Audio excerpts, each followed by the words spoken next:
le fait d'avoir voulu regarder la vie, vous vous doutez bien, c'est pas l'Église et la sexualité, l'Église et les manipulations génétiques, l'Église et la fécondation in vitro. C'est bien sûr parce que l'Église elle-même regroupe l'ensemble de ces questions dans la question de la vie, mais c'est aussi parce que précisément il semblait intéressant de revenir sur ce que le regard chrétien apporte ou n'apporte pas d'ailleurs sur ces questions qui nous touchent.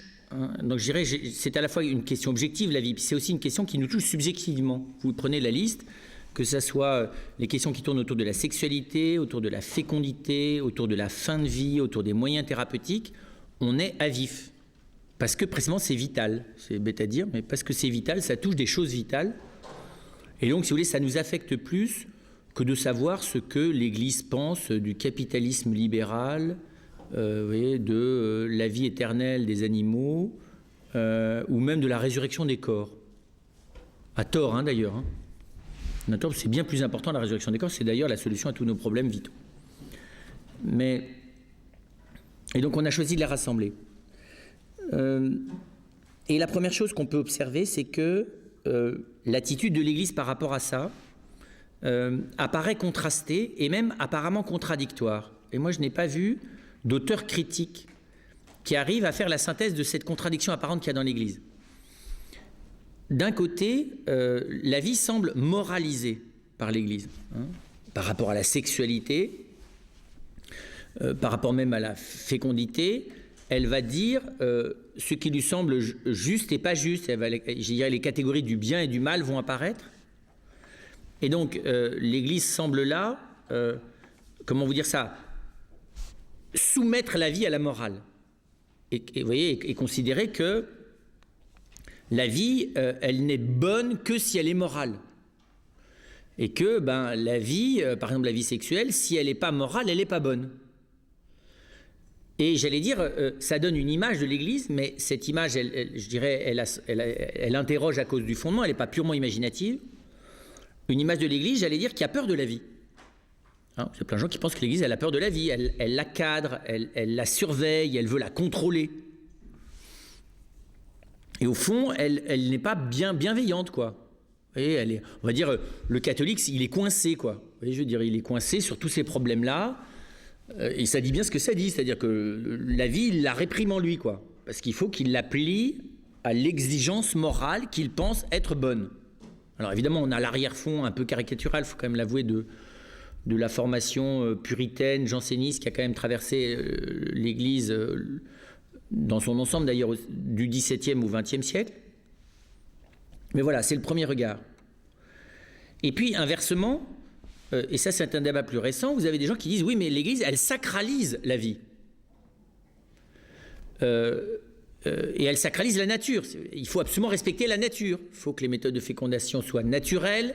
Il faut que la fécondité soit naturelle et pas in vitro. Il faut respecter la nature. Vous voyez ? Donc c'est un peu contradictoire. D'un côté, l'Église a l'air d'être gardienne de la vie, mais de manière un peu intégriste, vous voyez, en disant touche pas à la vie, quoi. Dès que tu y touches, t'es louche. Et de l'autre côté, on a l'impression qu'elle veut parfaitement la contrôler, ce qui n'est pas tout à fait. C'est difficile de combiner les deux. Parce que estimer que quelque chose n'est pas touchable parce qu'il est sacré et vouloir le contrôler et le dominer, ça va pas bien. Et puis, alors vous me direz, oui, mais ça dépend des domaines. Elle veut maîtriser la sexualité, mais elle sacralise la fin de vie. Non, c'est même pas vrai. Parce qu'elle dit la même chose sur la sexualité. Vous voyez, à la fois sur la sexualité, elle semble dire qu'il faut contrôler, que c'est sous le contrôle de la morale et du bien et du mal, et qu'à la fois, il faut que ça soit naturel. Vous voyez, et si vous réfléchissez avec un tout petit peu de distance, c'est bizarre, ça pose question, c'est difficilement tenable.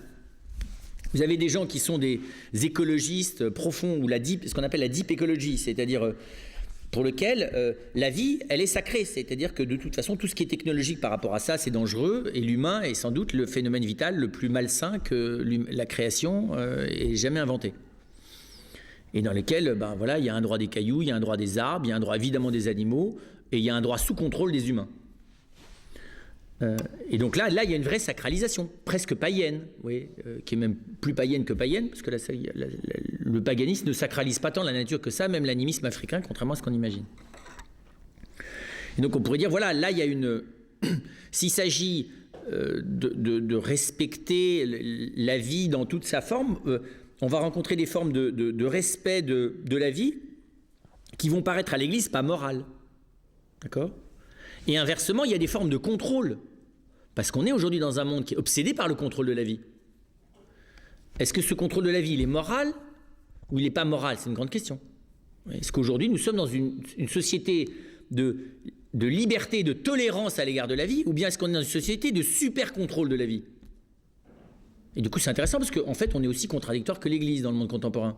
Parce qu'on veut super contrôler les naissances, mais on veut super pas contrôler la sexualité. Alors que personne ne niera qu'il y a un léger lien entre les deux.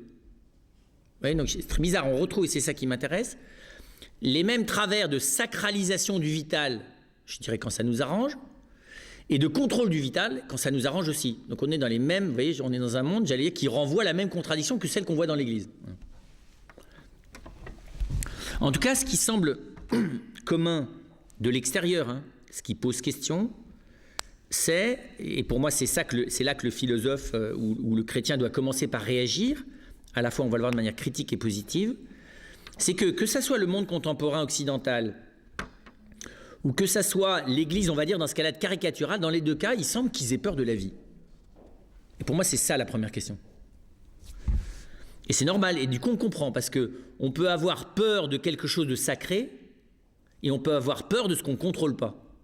Et ma grande question, c'est est-ce que ce qui ne réunit pas dans une même problématique, encore une fois, les comportements chrétiens caricaturaux et les comportements contemporains qui se veulent libérer du christianisme, c'est la peur de la vie.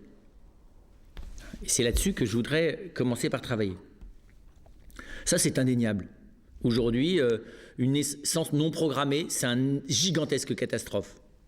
Aujourd'hui, la surpopulation, c'est une obsession dans des pays qui sont en état de dénatalité, qui est quand même un peu bizarre, ça n'a pas disparu. D'ailleurs, vous allez n'importe où, dès que vous avez 4-5 enfants qui commencent à faire du bruit quelque part, vous avez la génération des plus de 40 qui commence à être en état d'hystérie parce que ça fait trop de bruit. C'est très bizarre, le seuil de tolérance à l'exaspération de la présence des enfants a beaucoup diminué en Occident.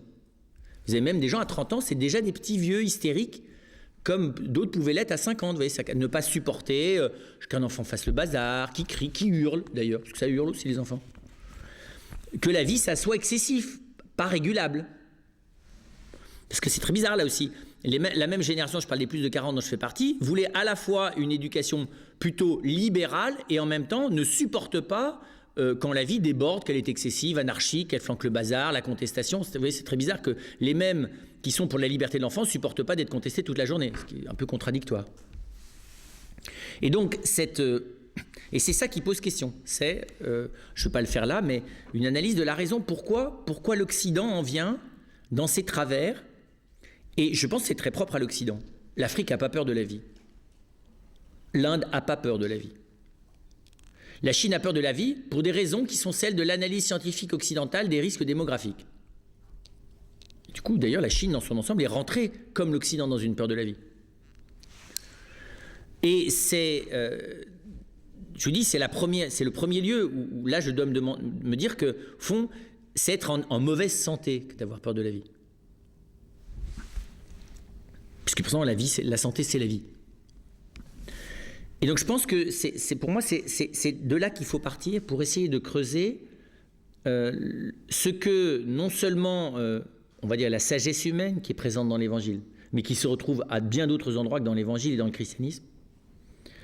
Et vous allez voir cette sagesse que nous avons, il me semble, moi, considérablement perdue. J'allais presque dire, la vie est l'objet dont il me semble que nous l'avons mis le plus loin de nous. Plus que le bien, plus que la vérité, plus que Dieu même. Et on va essayer de voir comment est-ce que l'Évangile nous fait rentrer à la fois sur le plan naturel, et en même temps, vous verrez qu'est-ce que l'élément proprement, la parole du Christ vient ajouter dans ce regard. Donc ce que je vous propose, vous voyez, c'est pas de lâcher les interrogations qui sont l'objet de cette conférence, mais c'est en tout cas de lâcher l'espèce d'angoisse tragique qu'il y a autour de ça. Pourquoi ? Parce que d'être en état de surémotivité craintive sur ce sujet, c'est sûrement pas bon signe pour la pensée, et encore moins pour l'attitude intérieure. Alors, pourquoi l'homme, et la femme d'ailleurs, tout autant, ont tant de difficultés à être dans un positionnement objectif, serein, accueillant, non inquiet sur cette question-là? On verra. Là, le regard chrétien peut sans doute apporter quelque chose. Mais pour le philosophe, c'est une énigme. Je pense que là... Alors oui, il peut essayer, le philosophe, se dire c'est une pathologie occidentale très construite. Mais quand même, arriver à cet état où on a peur du vivant, voilà, je vous dis, ça pose question. Alors si on regarde en amont, on voit que l'ensemble de l'écriture, puisque c'est ça dont je parle, je parle pas des pathologies post-chrétiennes de catholiques qui vivent leur foi de manière un peu bizarre, mais je parle de la révélation. C'est une constante dans la Bible. Je ne connais pas d'exception, à part l'Ecclésiaste, dont on sait bien d'ailleurs qu'il c'est un discours au 2e degré, qui est disparé sur tout. Vous vous souvenez de l'Ecclésiaste, vanité des vanités, tout est vanité. De toute façon, tout est vanité, c'est annoncé dès l'emblée. Donc de quoi que soit l'objet dont parle l'auteur de l'Ecclésiaste, de toute façon, c'est désespérant. Ce qui est d'ailleurs une manière apophatique de montrer que la seule chose qui compte, c'est Dieu lui-même. Mais en dehors de ce texte, la vie, dans la Bible, est d'abord l'objet d'un émerveillement. De la Genèse à l'Apocalypse. La Genèse, c'est clair. J'allais dire, c'est difficile de faire un cantique de louange à la création aussi majestueux, large et immense et profond et précis et large et tout ce que et pertinent que les récits des 6 premiers jours de la création. Reprenez les 6 jours de la création et vous verrez que non seulement c'est un texte qui me parle de manière émerveillée de la vie, mais c'est même un texte qui me parle de l'émerveillement originel de Dieu envers la vie. Ce qui est quand même énorme. Et vous remarquerez d'ailleurs que dans ce récit de la Genèse, il y a un émerveillement, d'abord même envers ce qui n'est pas vivant. La première, fascination de Dieu, c'est la lumière. Voilà. Mais on voit bien que quand il s'agit du vivant, il est entre guillemets encore plus ému. Puisque c'est après avoir créé l'homme et la femme et les bestiaux que Dieu voit que c'est très bon. Voilà, il est ému de cette... il est ému plus que simplement les animaux de moindre qualité que sont les bestioles et les plantes. Et j'allais presque dire, cet émerveillement qui nous est révélé, parce qu'évidemment... à part si c'est Dieu qui nous en informe, je ne vois pas très bien ce qu'on en sait, l'émerveillement de Dieu, mais la Genèse n'a pas l'air d'avoir des problèmes avec ça. Donc elle nous parle de l'émerveillement de Dieu, et c'est clair qu'elle nous en parle pour nous y faire entrer. Et que c'est très étonnant que, même dans les pires moments de la Bible, parce qu'il y a toutes les horreurs humaines sont dans la Bible, il n'y a pas une seule horreur humaine qu'on ait inventoriée dans l'histoire des hommes qui ne soit pas dedans. Oui, les pires choses que puisse faire l'humain. Même le génocide, tout y est. Eh bien, même dans les pires situations, sauf peut-être, je vous dis, l'Ecclésiaste, et encore, c'est un texte très particulier, et un peu le livre de Joël, mais c'est extrêmement rare qu'on prenne l'auteur biblique, et les auteurs, il y en a plein des auteurs bibliques. Alors, ils sont inspirés par Dieu, d'accord, mais enfin, il y a une bonne centaine d'auteurs dans ce texte, dans ce bouquin-là. Et on ne les prend quasiment jamais en défaut d'émerveillement sur la vie. On les prend en état de désespoir quant au comportement du peuple d'Israël, quant au comportement des nations, même quant au comportement de Dieu d'ailleurs. On voit qu'il y a des moments où ils sont à la frontière du désespoir de se dire mais qu'est-ce que ça peut bien vouloir dire ? Peut-on vraiment se fier à Dieu ? Et j'allais dire, il y a des interrogations tragiques sur les actes, mais pas sur la vie comme telle. Et donc on ne voit ni de la part de Dieu, ni de la part du peuple qui l'inspire, d'hésitation envers la vie, de mépris envers la vie. Ni même, le seul cas où on a une tentative de maîtriser le vivant.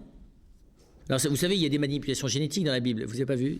Enfin, génétiques. Il y a des croisements. Vous savez, Jacob est un type astucieux, d'autant plus qu'il est fragile et qu'il a un léger complexe d'infériorité.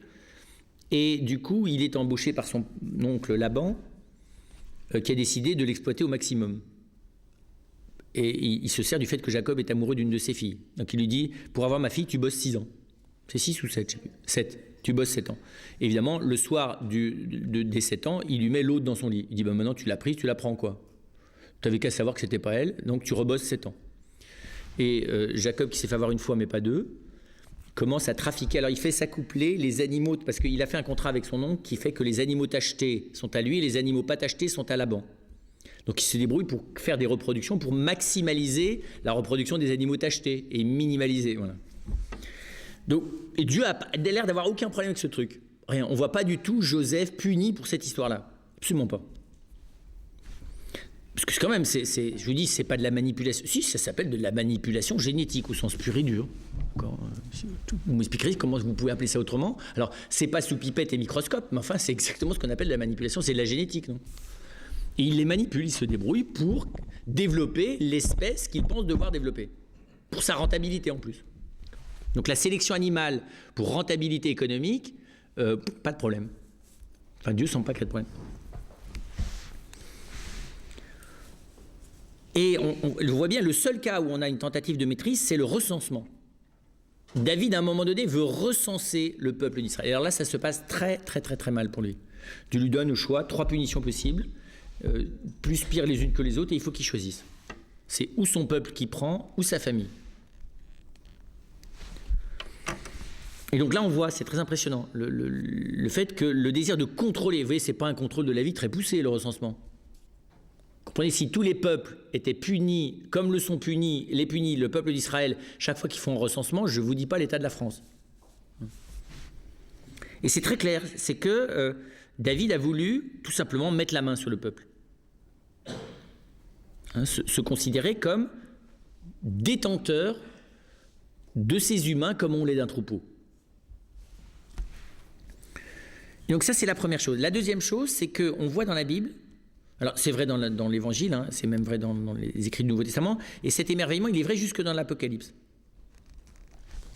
Si vous lisez l'Apocalypse, il y a des choses affreuses dans l'Apocalypse. Il y a des bêtes dans tous les sens, des monstres, il y a plein de monstres. C'est de la tétralogie, c'est les tératologies. C'est vraiment, c'est une galerie des monstres, l'Apocalypse. Je ne sais pas si vous vous souvenez, ils ont 7 têtes, 10 cornes, il y a des dragons, il y a des sauterelles avec des têtes de lion. Enfin, c'est vraiment, lisez ça une fois, pas le soir, et vous verrez que les films contemporains n'ont rien inventé et qui sont même un peu en dessous. Mais c'est très bizarre, c'est que même tous ces monstres-là, c'est assez émerveillant dans l'Apocalypse. Un exemple qui est typique, à propos du dragon, il est dit un grand signe apparu dans le ciel. Il y a presque un émerveillement devant le dragon, c'est quand même énorme.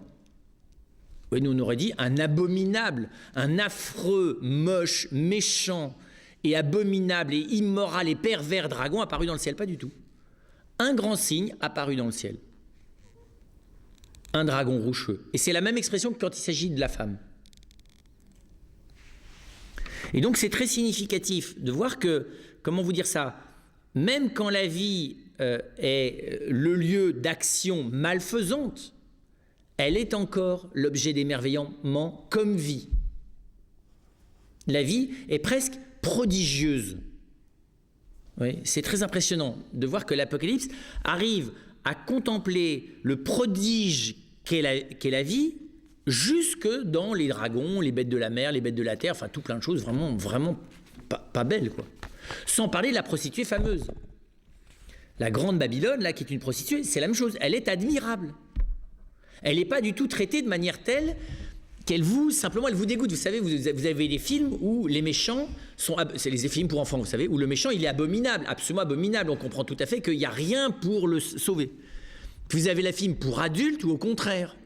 Le mal est très séduisant, il est fascinant, presque autant que le bien d'ailleurs. Alors selon que c'est un film moral, enfin bon, voilà. Donc, mais c'est très bizarre. Alors le film moral, c'est qu'on résiste à la tentation de la fascination du mal, et le film immoral, c'est celui où finalement le mal gagne.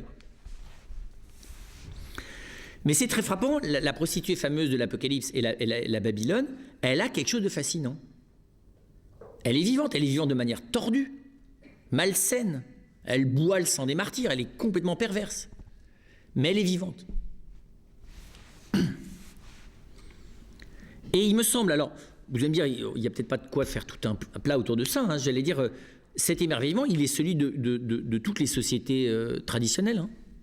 Pourquoi ? Parce que la vie, c'est la survie. Que s'il n'y a pas la vie, on est mort. C'est une espèce de sens très très profond. Vous voyez que la vie, la fécondité notamment, mais toute forme de vie est au service du vivant humain. Vous voyez, et que la vie, c'est une victoire sur la mort. Que la vie, c'est qualitatif. C'est, comment vous dire ça ? C'est lumineux, c'est une espèce de victoire permanente. C'est un jaillissement permanent, la vie. Et ça me semble capital parce que, très étonnamment, ça s'est éteint en nous. Ce serait difficile de savoir d'ailleurs, hein, à quelle époque ça a commencé à s'éteindre dans le regard occidental, cet émerveillement. On le voit déjà avec Descartes, avec ce qu'on appelle la théorie des animaux-machines. Descartes, et son époque, ce n'est pas lui qui a inventé ça tout seul, commence à regarder l'organisme vital par analogie avec les machines. Alors, vous allez me dire, génial, commencement d'invention de la science, évidemment, commencement d'invention d'une médecine scientifique et de tout ce qu'on voudra, et progrès potentiel merveilleux de tous les instruments qui permettent qu'on ait tous les uns et les autres à peu près encore en vie. C'est vrai, on y reviendra, mais on ne voit plus, en tout cas chez Descartes par exemple, mais pas plus chez Kant, d'émerveillement devant le vivant. C'est plus du tout la question, il n'y a plus du tout ça dans le fond du regard. Un auteur à cet égard-là, si vous avez l'occasion d'aller le lire, alors on ne comprend pas toujours grand-chose, mais ce n'est pas grave parce que c'est poétique, enfin dans cet ouvrage-là. Merleau-Ponty a créé à la fin de sa vie un ouvrage inachevé qui s'appelle Le visible et l'invisible, et il parle de l'être sauvage, Merleau-Ponty. Il a écrit d'autres ouvrages, je ne vous recommande pas la lecture parce qu'il y a des lignes, il y a des phrases qui font une page et demie, donc c'est un peu fatigant, mais là dans Le visible et l'invisible, c'est des extraits parce qu'il n'a pas fini de composer son bouquin, donc c'est plein de petits bouts qu'on peut lire. Et précisément, il a une manière de parler de l'être sauvage. On a l'impression d'un homme qui redécouvre précisément, parce que l'être sauvage, c'est l'être au sens du fait que les choses existent. Mais derrière, il y a évidemment chez lui l'expérience humaine, puisque c'est quand même le terrain fondamental du travail de Merleau-Ponty. Et il y a presque une espèce, comme chez Camus d'ailleurs, une redécouverte brutale, mais au sens positif, du fait que la vie, c'est incontrôlable. Ouais. Vous lisez Camus, vous lisez Noz, vous lisez Le vent à Djémila, vous lisez Tibaza, vous lisez même le premier homme. Et vous voyez chez lui le même regard qu'il y a chez Merleau-Ponty à la fin de sa vie. C'est-à-dire, je vous dis, le fait que la vie, ça ne peut pas se définir. C'est quelque chose, j'allais presque dire, qui déborde l'intelligence. C'est quelque chose d'impossible à cerner. C'est quelque chose d'excessif, la vie. Hein, enfin, c'est pas eux qui disent ça, hein, c'est moi qui ajouterai. La deuxième chose qu'il y a dans la révélation, et qu'il a encore ne fait que reprendre de manière splendide d'ailleurs des choses qu'on retrouve dans les traditions, dans les civilisations traditionnelles et dans les sagesses traditionnelles, c'est ce que j'appelle la profondeur de champ. C'est que nous, vous avez remarqué, on est dans nos problématiques, mais très nombrilistes. Alors, de tragédies qui sont des fois des tragédies microscopiques. Et on peut être soucieux d'une opération, d'un grain de beauté, je ne sais pas trop quoi, de se faire refaire le visage, de se faire enlever une verrue. Enfin, vous voyez, je veux dire, pour nous, les questions vitales, les questions médicales, les questions de santé sont des questions qui arrivent à se réduire à un champ de vision, vous voyez ce que je veux dire, qui perd complètement comment est-ce que la vie, c'est non seulement quelque chose de jaillissant, mais c'est quelque chose qui a une extension, tout simplement, qui dépasse complètement les petites problématiques. Alors, je ne veux pas du tout dire que la fécondation in vitro, que les manipulations génétiques, que l'utilisation des cellules souches, tout ça, que le clonage, c'est des questions qui ne sont pas importantes. Mais ce que je veux dire, c'est que réduire, on utilise le mot de bioéthique pour ça. S'il y a une éthique du bios, une éthique du vivant, vous comprenez bien que l'éthique du vivant ne se réduit pas à cette dizaine de problèmes tout à fait spécifiques que nous nous posons, nous, dans le monde contemporain. Vous voyez ce que je veux dire, c'est que notre monde contemporain est plutôt dans un rapport d'obsession compulsive, Vous voyez, l'obsessionnel, il revient sur des petites choses ou sur des grandes choses, mais il revient toujours sur les mêmes choses.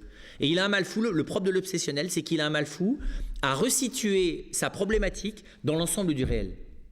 Or, sous ce rapport-là, l'Occident a un rapport obsessionnel aux problèmes vitaux. Compulsif, presque. On le voit dans le cas de la santé. On le voit dans le cas de la beauté. Vous voyez ce que j'appellerais, ce qu'il y a à la frontière entre la beauté et la santé. Hein. Le marketing autour du perdre des 5 kilos. Enfin, vous voyez, l'esthétique, la bioesthétique dans lequel est le monde, la pathologie bioesthétique du monde contemporain est quand même très particulière. C'est une source d'ailleurs, encore une fois, de revenus gigantesques. Donc personne n'a intérêt à ce que ça disparaisse. De revenus médicaux, vous voyez, de revenus du côté de l'image, de revenus du côté des produits de luxe. Enfin, faut voir. J'allais presque. Enfin, de temps en temps, j'ai presque un sentiment. Vous voyez que c'est les vautours travaillent autour de la beauté féminine, mais de manière qui moi, je trouve répugnante. Parce que vous le valez bien, pour moi, c'est de l'ordre du discours du charognard. Parce que c'est vrai, il n'y a pas d'autre expression. Ça peut vous choquer, hein, mais je trouve ça odieux. Parce que voilà, ça manifeste un mépris souverain pour la réalité du vivant, qu'est la femme. Parce qu'il y en a beaucoup qui ne le valent pas, du coup. Oui, ça dit tout d'elle, pluriel. Et c'est-à-dire, c'est très intéressant de travailler aujourd'hui le rapport entre la beauté et la vie, ou le beau et le médical. Enfin, vous voyez, la santé et la beauté, c'est très bizarre, ça. Et c'est encore une fois, c'est original. Alors, les Grecs avaient déjà... Mais non, chez eux, la beauté et la santé étaient deux questions distinctes. Chez Aristote, c'est tout à fait distinct.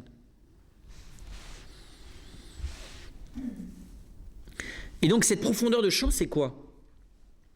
C'est que, et c'est encore une fois ce que nous révèle pas simplement le livre de la Genèse, mais on retrouve ça dans les psaumes, on retrouve ça dans les livres de l'Exode, on retrouve ça chez Isaïe, on retrouve ça dans l'Évangile, on retrouve ça dans l'Apocalypse, c'est que le vivant, ça regarde le cosmos entier. Alors évidemment, la Bible ignore la macabre découverte contemporaine, c'est que, manque de chance pour nous, sans doute que 99,99% de l'univers n'est pas vivant. C'est horrible, ça. Nous sommes dans un immense cimetière. Je caricature, hein, mais... Vous avez remarqué autour de Mars, là, on espérait qu'on allait... Alors, on se rattrape en disant, on a les conditions lointaines de la possibilité éventuelle que peut-être il y a eu de la vie un jour. On se rattrape comme on peut. Vous savez, c'est les gens qui positivent en situation de désespoir. Vous savez, il n'y a plus aucune chance, mais quand même, ils se racontent que peut-être qu'il y aurait la possibilité qu'éventuellement, s'il y avait un miracle, il y aurait peut-être une chance. On en est là, sur la vie éventuelle sur Mars. Donc, dès qu'on a un truc qui ressemble de près ou de loin à de l'eau, on se dit, il y a sûrement de la vie. Qui, évidemment, n'a pas grand-chose à voir. Que le vivant ait besoin de l'eau, sûrement, mais que l'eau engendre la vie, ça, c'est de l'ordre du fantasme. Enfin, c'est de l'ordre du mythe, même. C'est un mythe de cosmogénèse intéressant, d'ailleurs, qui est typiquement contemporain. Et donc, voilà, eux ne savaient pas, bienheureux écrivains de la Genèse, bienheureux crétins ou ignorants, qui ne savaient pas, et donc qui concevaient l'univers comme étant essentiellement planétaire, et puis, vous voyez, le système solaire, si vous voulez, sur lequel, en plus, ils imaginaient que les astres étaient des vivants. Pas la Genèse, hein, pas l'écriture, pardon. Mais Aristote, par exemple. Et donc, mais concentrons-nous sur la planète bleue. Ce qui est impressionnant, c'est ça, c'est que la vie, elle est à la lumière précisément de la couleur de cette planète, c'est-à-dire qu'elle est planétaire, la vie. Et il y a précisément dans la Bible une vraie célébration de la vie sous toutes ses formes. Et notamment, plein de formes de la vie animale et de la vie végétale. Autrement dit, la vie n'est pas vue simplement d'un point de vue utilitaire. Elle est vue comme signe de la grandeur, de la bienveillance et de l'excès de Dieu. Benoît XVI dirait de l'éros divin. Ensuite, on voit que dans l'Écriture, la vie, elle est au cœur de la famille humaine. Hein, dans la Genèse, vous le savez, l'homme et la femme sont regardés comme dépositaires de la vie. Multipliez-vous et remplissez la terre. Et c'est très sain d'ailleurs, parce que de manière tout à fait étonnante, hein, et là aussi ça fait partie de cette sagesse traditionnelle, l'humain est à la fois vu sur l'arrière-fond de l'analogie avec l'animal, et en même temps dans sa différence. Il n'y a pas d'opposition, on n'est pas fasciné par le caractère animal de l'humain, mais on n'est pas non plus dans la crainte qu'il le soit. C'est pas si courant que ça. On est dans un monde contemporain qui est alternativement, et des fois d'ailleurs simultanément, fasciné par l'animalité humaine, qui lui permet de justifier plein de choses d'ailleurs. On vous dit, ça existe chez les animaux, pourquoi ça n'existerait pas chez nous, d'accord ? Les montres religieuses, les mœurs homosexuelles des animaux, enfin tout ce qu'on voudra, tous les arguments sont bons. La polygamie, enfin vous pouvez tout prendre. Et par moments, c'est l'inverse. C'est-à-dire que la spécificité humaine devient quelque chose qu'on éprouve le besoin de revendiquer absolument comme si on était menacé. La Bible n'est pas du tout comme ça. Elle ne craint pas l'analogie et je dirais la parenté au plan vivant, vital entre l'animal et l'homme, et en même temps la différence. Et qui n'est pas une différence qui est conçue comme une supériorité arrogante, absolument pas. Dominez la terre et soumettez-la, dans le texte de la Genèse, ça n'est pas agressif. C'est plus de l'ordre de la domestication et de la maîtrise dans la domestication que de la subordination violente.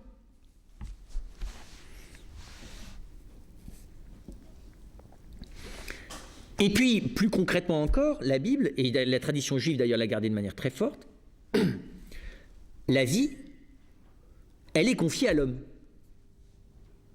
C'est même une des tâches essentielles. C'est même dans certaines traditions juives la tâche essentielle de l'humain. C'est d'être gardien, de veiller sur la vie, de permettre à la vie d'être la vie. Pas simplement par la fécondité, bien sûr que c'est par la fécondité, puisque la famille, elle est dès la Genèse, mais elle est tout au long de la Bible, le lieu précisément, j'allais dire, où apparaît, où grandit, où resplendit la vitalité humaine.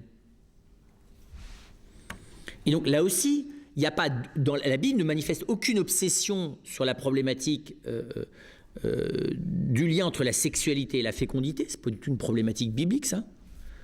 À part l'une ou l'autre exception, mais c'est pas une problématique dans l'ensemble de la Bible. Et même, on va voir, je dirais, les prescriptions de la loi à l'égard de la sexualité sont plutôt des prescriptions, comment vous dire ça, animalo-politiques, que des prescriptions de type transcendantal. Vous voyez, c'est de la régulation. C'est-à-dire qu'effectivement, si on permet à chacun de piquer la femme de son voisin, c'est l'anarchie, exactement d'ailleurs, que comme dans un troupeau. Parce que les animaux, c'est uniquement le temps de l'accouplement. Les humains sont capables de faire ça tout le temps, d'aller piquer la femme du voisin. Puis chez les animaux, ça se règle au combat singulier, c'est assez simple. Et après ça, il y a une soumission durable jusqu'à la saison d'après. Le problème, c'est que chez les humains, il n'y a pas de saison. Et donc ils vont passer leur temps à inventer des manières pour tuer les autres, pour leur piquer leurs femmes. Donc c'est clair qu'il faut une loi. Non, ça va tomber sous le sens. Enfin, les structures de la parenté telles que les analyses Lévi-Strauss, l'interdit de l'inceste et ces choses-là, c'est pas d'abord des espèces de trucs super moraux. C'est presque de l'écologie fondamentale du fonctionnement collectif de l'humain animal évolué. Voilà. Et c'est sain d'ailleurs. C'est fondamentalement sain comme regard. Alors, dire, oui, mais on est loin de la morale sexuelle qu'on a inculquée à nos grands-mères, ou des interdits, parce qu'il n'y a pas de morale, c'est surtout des interdits, au début du XXe siècle. Ça, c'est sûr. Mais bon, la Bible est là pour nous guérir de ça. Et donc, c'est très clair que non seulement la famille et l'humain est le lieu d'une responsabilité à l'égard de la vie, mais cette responsabilité à l'égard de la vie, elle est une coopération avec Dieu, en plus. C'est-à-dire que précisément, c'est la vocation divine.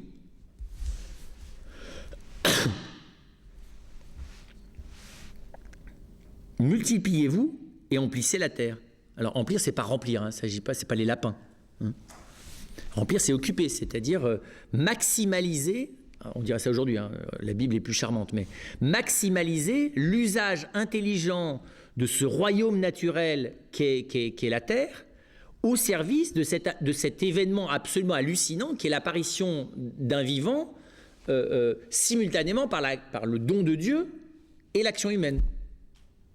Parce qu'il est très clair dans la Genèse, qui n'a pas une philosophie, dans la Bible, pardon, qui n'a pas nécessairement une philosophie de la création de l'âme très élaborée, mais je dirais c'est égal, parce que la Bible elle est du côté pratique, mais pour lequel il est très clair que l'apparition de la vie, elle est une bénédiction de Dieu. Et c'est pas uniquement un mécanisme, quand il s'agit de la vie humaine, c'est très clairement pas uniquement un mécanisme biologique. Toutes les femmes stériles, miraculeusement fécondes, en sont le plus beau des signes dans la Bible. D'accord ? La fécondité est une bénédiction divine spécifiquement pour l'humain. Avec cette expression d'Ève, j'ai conçu un homme de part Yahvé. Et donc là aussi, il y a une espèce de, je dirais, de santé spirituelle, vous voyez, culturelle, humaine. Et donc vous voyez bien qu'on est loin, nous. Enfin, j'allais dire, on est terriblement compliqué et malade à côté de ça. Et pourtant, on l'a à portée de main. Vous traversez la Méditerranée et vous l'avez de l'autre côté. Pas encore. Dès que c'est occidentalisé, un peu trop de l'autre côté, ça ne va plus. Mais vous avez encore des endroits qui sont dans un, je dirais, dans un mode, alors avec plein d'imperfections. Je ne suis pas en train de faire l'apologie des sociétés traditionnelles, mais enfin, où il y a quand même cette espèce de rapport fondamental. Mais la Bible ne se contente pas de ça. Elle y ajoute encore une espèce, je vous dis, d'émerveillement. Et plus que ça, d'action de grâce. Il y a une gratitude du croyant envers son Dieu. Il y a une gratitude de l'humain dans la Bible envers son Dieu, de l'avoir béni dans la vie. Et d'ailleurs, l'impossibilité, la non-fécondité, quelle que soit sa cause, d'ailleurs, que ce soit la fille de Jephthé ou Élisabeth avant d'attendre Jean-Baptiste, est vécue comme une malédiction. Que ce soit Sarah, femme d'Abraham, est vécue comme une malédiction. Et d'ailleurs, on voit bien, enfin, la Bible, qu'il n'y a rien qui console de ça. Il n'y a pas de compensation possible. Et donc c'est très fort. Ça veut dire que cultiver la vie, et on en revient à l'image du jardin qu'il y a dans la Genèse, c'est vraiment la vocation fondamentale de l'homme. Et la dernière chose, c'est que Dieu apparaît comme celui qui a donné la vie dans la Genèse, puisqu'il insuffle son haleine. Dieu est celui qui bénit par la multiplication de la vie humaine. Dieu est celui qui protège la vie de l'homme. Mais ultimement, Dieu est celui qui veille sur la vie la plus profonde de l'humain. Vous voyez, cette sollicitude de Dieu pour la vie est une sollicitude à l'égard de ce qui est le plus secret dans la vie de l'homme. Ses angoisses, son amour ou sa haine pour le prochain, son rapport à Dieu, son rapport à l'espérance, son rapport à la vérité. Dieu sonde les reins et les cœurs. Je dirais, le Dieu de la Bible est un Dieu qui est amoureux de l'intériorité humaine, vous voyez, de la vie intérieure de l'homme, qui n'est pas moins amoureux de sa vie extérieure, de sa vie physique. Mais on voit bien que dans la Bible, la vie dans le corps est l'écrin de la vie intérieure. Elle est en même temps le resplendissement de la vie intérieure. Mais il y a un ordre.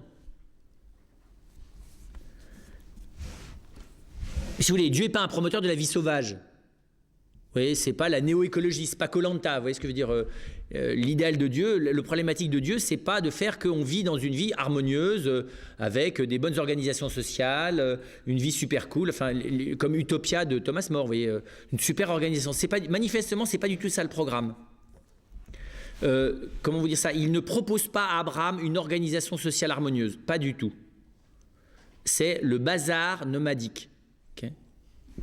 Le bazar parce qu'il part avec son cousin et des conflits intrafamiliaux compliqués. Il sait d'où il vient, mais il ne sait pas où est-ce qu'il va. On ne lui explique pas par où on passe. Et les aventures sur le chemin ne sont pas franchement style visite touristique. D'accord. Sans parler d'ailleurs du deuxième grand voyage, qui est la sortie d'Égypte, avec au passage un petit séjour qui n'est pas touristique non plus en Égypte. Et donc on voit bien que le programme de Dieu est manifestement pas l'installation d'une société sédentaire tranquille avec la loi divine comme régulation harmonieuse. Pas du tout, du tout, du tout. Le paradis, c'est fini, ça c'est clair. Vous voyez, la vie demeure un lieu d'émerveillement de Dieu, la famille demeure un lieu d'émerveillement de Dieu, la fécondité et la vie intérieure de l'homme. Je dis ça parce que nous, il est clair que notre rapport de tentative de maîtrise à l'égard du vivant est essentiellement éclairé par le confort social et psychologique de nos vies quotidiennes. La suppression des vieux qui nous cassent les pieds, pour parler clair par exemple. Ou la suppression des handicapés qui nous culpabilisent et qui de toute façon font tâche dans l'espace social. Alors, on peut emballer ça de plein de choses tout à fait légales, scientifiques, médicales et tout ce que vous voudrez, mais enfin, si vous le regardez clairement, ça apparaît clairement comme, j'allais dire, de l'égoïsme psychosocial, vous voyez, avec comme justification l'harmonie. Voilà, c'est juste pour vous dire que là, on est un peu frontal par rapport à la Bible, qui est plutôt dans le bazar politique, mais dans un travail de Dieu qui ne porte pas sur l'harmonie politique, mais qui porte essentiellement sur la qualité du rapport entre la vie intérieure et la vie dans le corps, pour être plus précis encore. C'est ce que dira saint Irénée plus tard en disant « La gloire de Dieu, c'est l'homme vivant, mais intégralement vivant, tout entier vivant. »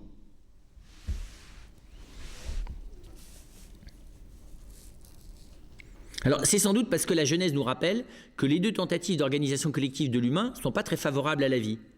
Hein, vous avez d'abord, avant Noé, la débauche généralisée. Là, c'est le grand Woodstock absolu, vous voyez, dans lequel c'est la décadence complète. Alors là, effectivement, c'est très vivant mais anarchique. Et ça aboutit plutôt à une régression collective de l'humain. Et la deuxième organisation collective dont nous parle la Genèse, c'est la tour de Babel, qui est plus dans l'admiration de la vie, mais qui est dans l'utilisation maximale des sources vitales au service de la construction d'un projet collectif pour s'égaler à Dieu. Avec de légères analogies avec le monde contemporain. Et donc, pour être plus clair, la vie n'est pas l'objet d'une instrumentalisation dans la Bible. Il n'y a même rien qui soit pire que l'instrumentalisation. La vie, elle se cultive, elle se favorise, elle naît. Vous voyez, je favorise son apparition, sa naissance, sa croissance, elle se développe, mais d'une certaine manière, l'homme en est gardien, mais pas maître. Responsable, mais pas l'ingénieur. C'est pas l'ingénieur de la vie, l'humain.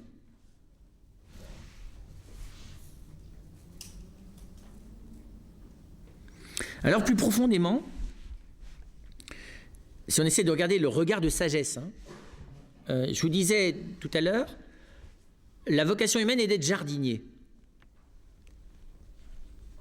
Et c'est très beau d'ailleurs parce que, pas celle de la femme. C'est comme si Dieu avait fabriqué le jardin en le confiant à l'homme et il crée la femme au milieu du jardin. C'est très beau d'ailleurs parce qu'il l'a créée, elle est plus que les arbres, elle est plus que le jardin. Elle est le cœur du jardin d'ailleurs. C'est très clair, je veux dire, elle est créée au cœur du jardin.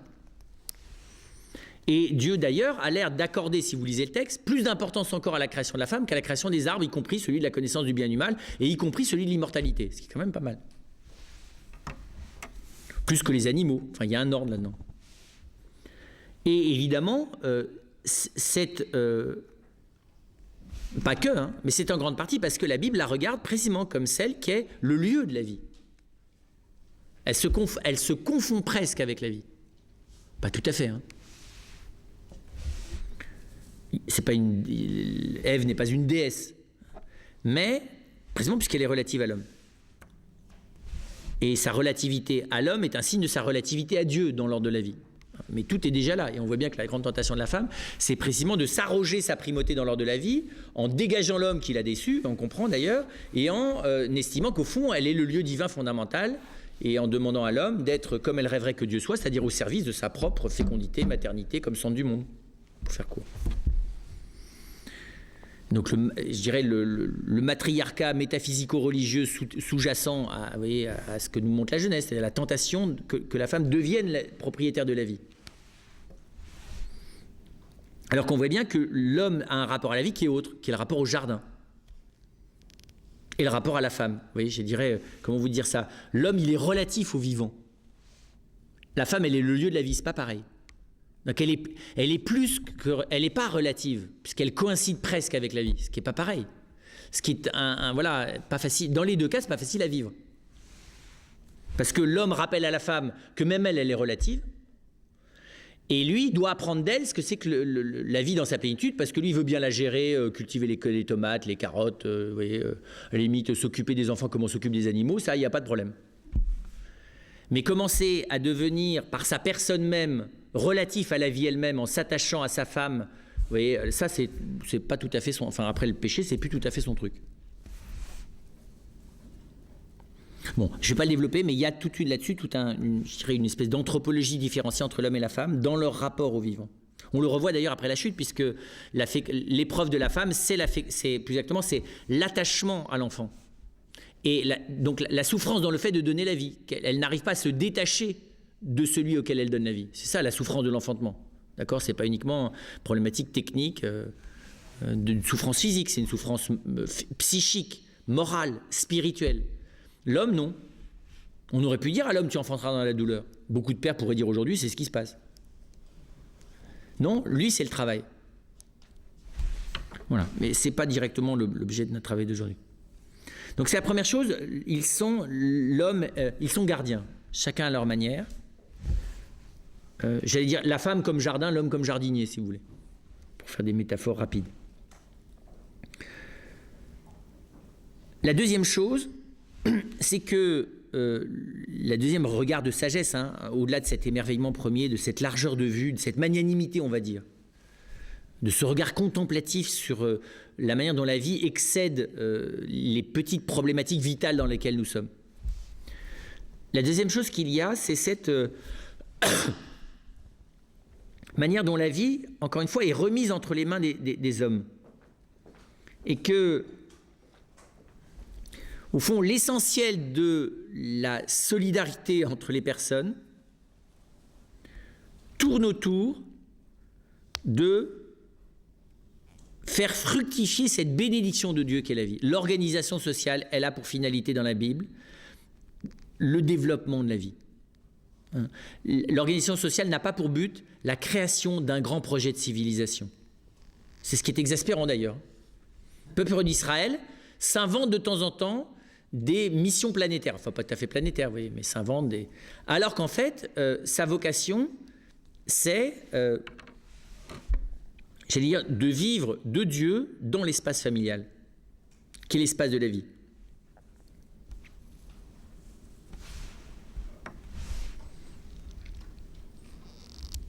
Et au fond, et on le voit encore une fois dans la tradition juive, y compris dans certaines traditions juives contemporaines,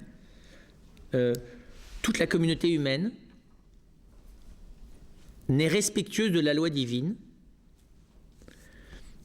que si elle est là pour célébrer le Dieu vivant. Vous savez qu'apparaît progressivement dans la Bible la thématique du Dieu vivant. Il est le Dieu des vivants, mais progressivement il devient le Dieu vivant lui-même.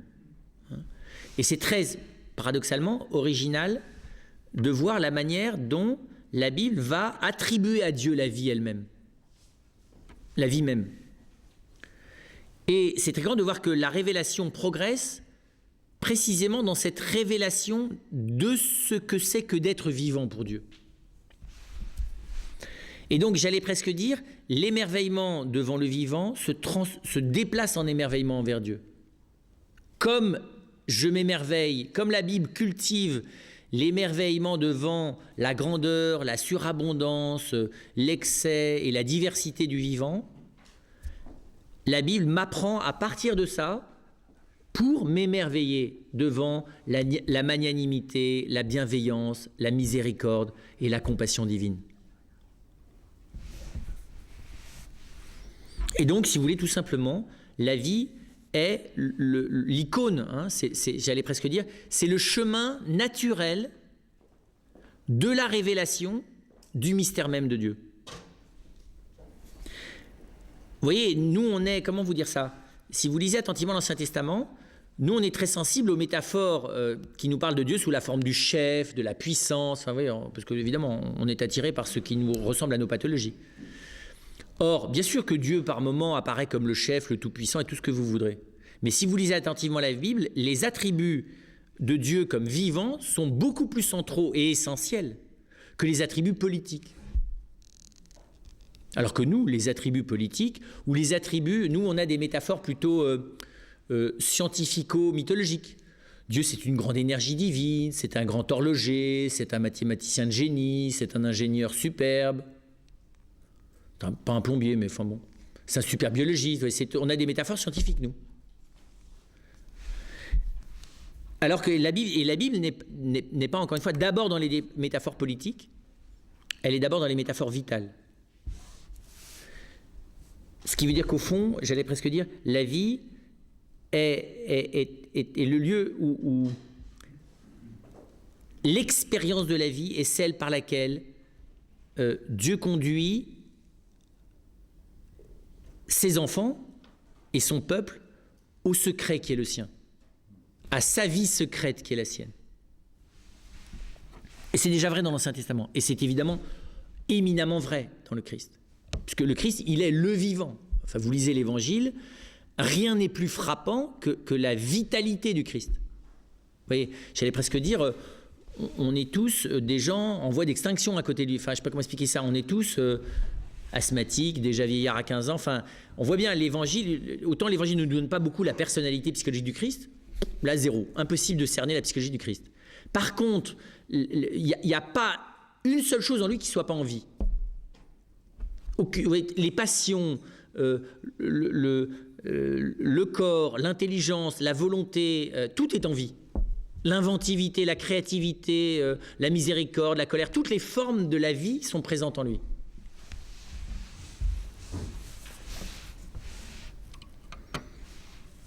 Et d'ailleurs, quand vous lisez l'Évangile, comment vous dire ça, il ne me semble pas, si on le lit attentivement, qu'on éprouve à la fin, ce qui est une grande question contemporaine, pourquoi Jésus n'a pas eu d'enfant. Le pauvre vieux, il n'a pas eu cette expérience vitale, importante l'expérience vitale d'avoir des enfants. Il n'en a pas eu. Je pense que c'est une problématique légèrement contemporaine. Quand vous rentrez dans l'Évangile, ce n'est pas une question que vous vous posez. Pourquoi ? Parce que précisément, la plénitude de vie qui est celle du Christ, je parle tel qu'il en est parlé dans l'Évangile. Je ne parle pas d'une distance critique en s'interrogeant de manière abstraite. Mais je parle que de la lecture de l'Évangile nous laisse avoir, y compris humainement, en dehors de la foi, une telle plénitude de vie qu'on ne pense pas au fait que ça puisse lui manquer. C'est ça que je veux dire. Évidemment, la fécondité, c'est un prolongement. Je ne veux pas dire que la fécondité, c'est pouvoir vivre dans un autre ce qu'on n'a pas réussi à vivre soi. Mais il y a quelque chose comme ça. La fécondité, c'est quand même une survie contre la mort.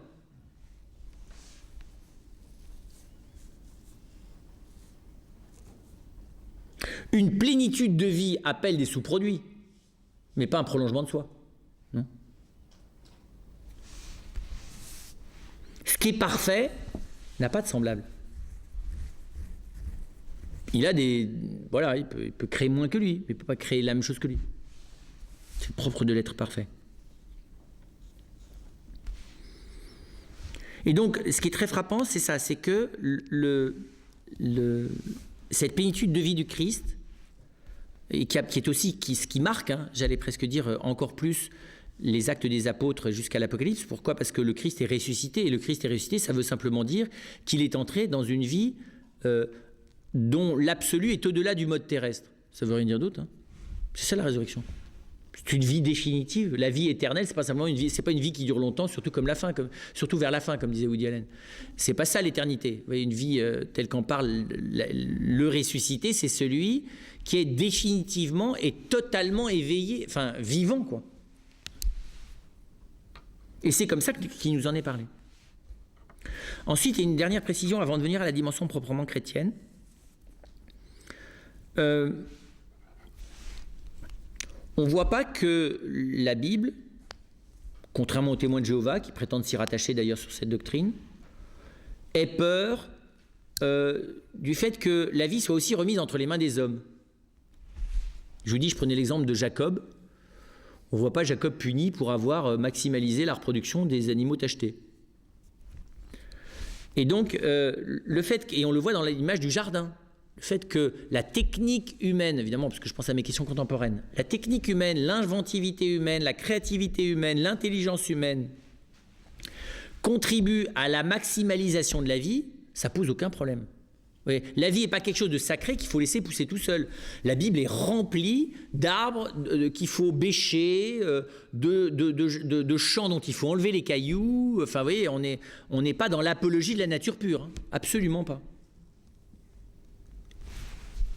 Oui, on n'est absolument pas dans surtout touche à rien. C'est absolument pas ça, la Bible, puisque la vie est confiée. Encore une fois, la métaphore du jardin, elle est très forte là-dessus. Mais là encore, et c'est toujours la métaphore du jardin, la technique est relative au vivant. Vous voyez ce que je veux dire ? Vous voyez bien, je ne sais pas si vous êtes déjà occupé d'un jardin. Un jardin, ce n'est pas de la culture intensive sous serre. Ça, ce n'est pas un jardin, ça. Ça, c'est une exploitation agricole de fleurs et plantes à vendre de la manière la plus rentable possible. Le potager, c'est entre le jardin et l'exploitation agricole. Mais les jardins, ça sert à rien. À rien. C'est vrai, posez-vous, c'est très marrant les jardins. Pourquoi les gens ont inventé les jardins ?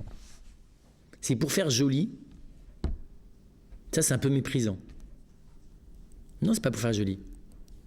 Ça peut se réduire à faire joli. Hein. Vous savez, aujourd'hui, on vous installe, vous avez ça dans les mariages ou les machins ou les grandes fêtes. Vous avez la moquette qu'on vient de poser. Vous savez, le gazon là en plaque. Vous avez jamais vu ça? On vient vous caser 3 pots de fleurs, le truc il est à peine dépoté. Enfin bon, bref. Évidemment, ça c'est affligeant, c'est l'inverse d'un jardin. Mais on voit bien les gens qui aiment les jardins, c'est des gens qui ont un respect de la réalité vivante sur laquelle ils travaillent, qui est incroyable. Quand on parle de main verte, c'est une belle image, je trouve.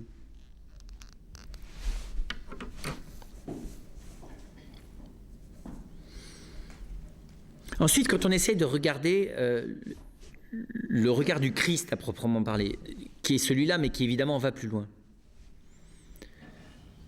D'abord, et l'Évangile nous le manifeste très clairement, avec le Christ, on est dans une autre vie. On n'est pas dans celle-là. Et c'est ce qu'il y a de brutal chez le Christ. Bien sûr qu'il est là, mais il n'est pas d'abord là. C'est exaspérant d'ailleurs. Il est toujours ailleurs. Parce que vous voyez, ce dont je vous ai parlé, c'est immense, c'est grand, mais c'est chez nous, quoi. C'est chez nous. C'est notre jardin, quoi. C'est home sweet home. Et l'ensemble de l'Évangile me montre que lui, c'est pas home sweet home ici. Il est très heureux, il a dressé sa tente au milieu de nous, mais ça prouve qu'il venait d'ailleurs. Et c'est très... Comment vous dire ça? Donc, j'allais dire, dans le Christ, on n'est pas face au Créateur. On est face à une autre vie. Et cette autre vie, elle est à la fois... Elle n'est pas du tout hostile, elle n'est pas d'abord étrangère. Et d'ailleurs, elle se révèle au cœur de cette première vie. Mais elle est autre. Et donc, j'allais presque dire, le chrétien, c'est pas d'abord celui qui se préoccupe... Enfin, entendez bien, hein, mettez tous les bémols, c'est ce que je vais dire. C'est pas d'abord celui qui se préoccupe de la vie d'ici. Pas d'abord. C'est d'abord celui qui est habité par la vie d'en haut. C'est pour ça qu'on baptise les nouveau-nés. Pendant un petit temps, ils sont avec la vie d'ici. Des fois, c'est très court d'ailleurs. Puis après, ils sont d'abord enfants de Dieu. Il faut l'expliquer aux mamans d'ailleurs. Moi, j'aime beaucoup le baptême par immersion. Vous savez, on comprend très bien. Le baptême par immersion, vous prenez un bébé tout nu qui a quelques jours, aux grandes craintes de sa maman d'ailleurs, que vous lui tourniez la tête, que vous ne sachiez pas faire, qu'il fasse trop froid, que l'eau soit trop froide, bref, qu'il attrape la crève, enfin tous les risques qu'imagine maman. Et vous lui plongez son bébé dans l'eau. Si vous ne le remontez pas, il se noie. Sauf quand il est petit, il aime bien l'eau. D'accord? Et vous lui dites, je te plonge dans le Père, dans le Fils et dans l'Esprit Saint. C'est clair au moins, non? Il vient du sein maternel et vous le plongez dans le sein divin. Alors, c'est difficile. Moi, j'ai fait ça une fois avec une sage-femme, c'était difficile d'y voir plus clair. Et vous le rendez à sa maman, sauf que c'est plus son enfant, c'est le sien à lui, le Seigneur. Confié, sous condition d'ailleurs, à sa mère, et à son père, et à sa famille, et à la Sainte Église. C'est très clair comme signe. Alors, ça peut nous plaire, pas nous plaire, on peut y croire, pas y croire, c'est pas la question. Mais en tout cas, ce qui est indéniable, c'est que là, et en plus, on vous dit, cet enfant, il vient de mourir dans le Christ et de ressusciter en lui. Alors, carrément, on vous le dit pas ça le jour de mariage, parce que les mamans seraient effrayées. Elles n'iraient plus jamais faire baptiser leurs enfants. Mais c'est la réalité quand même.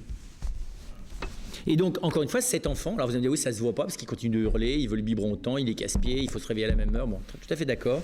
Sur le plan du physiologique, d'ailleurs, ce que vous avez remarqué, sur le plan de la vie humaine, ça change rien, c'est ce qui est magnifique.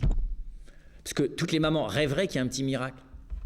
Vous comprenez, si après le baptême, vous voyez votre petit enfant qui se met en prière.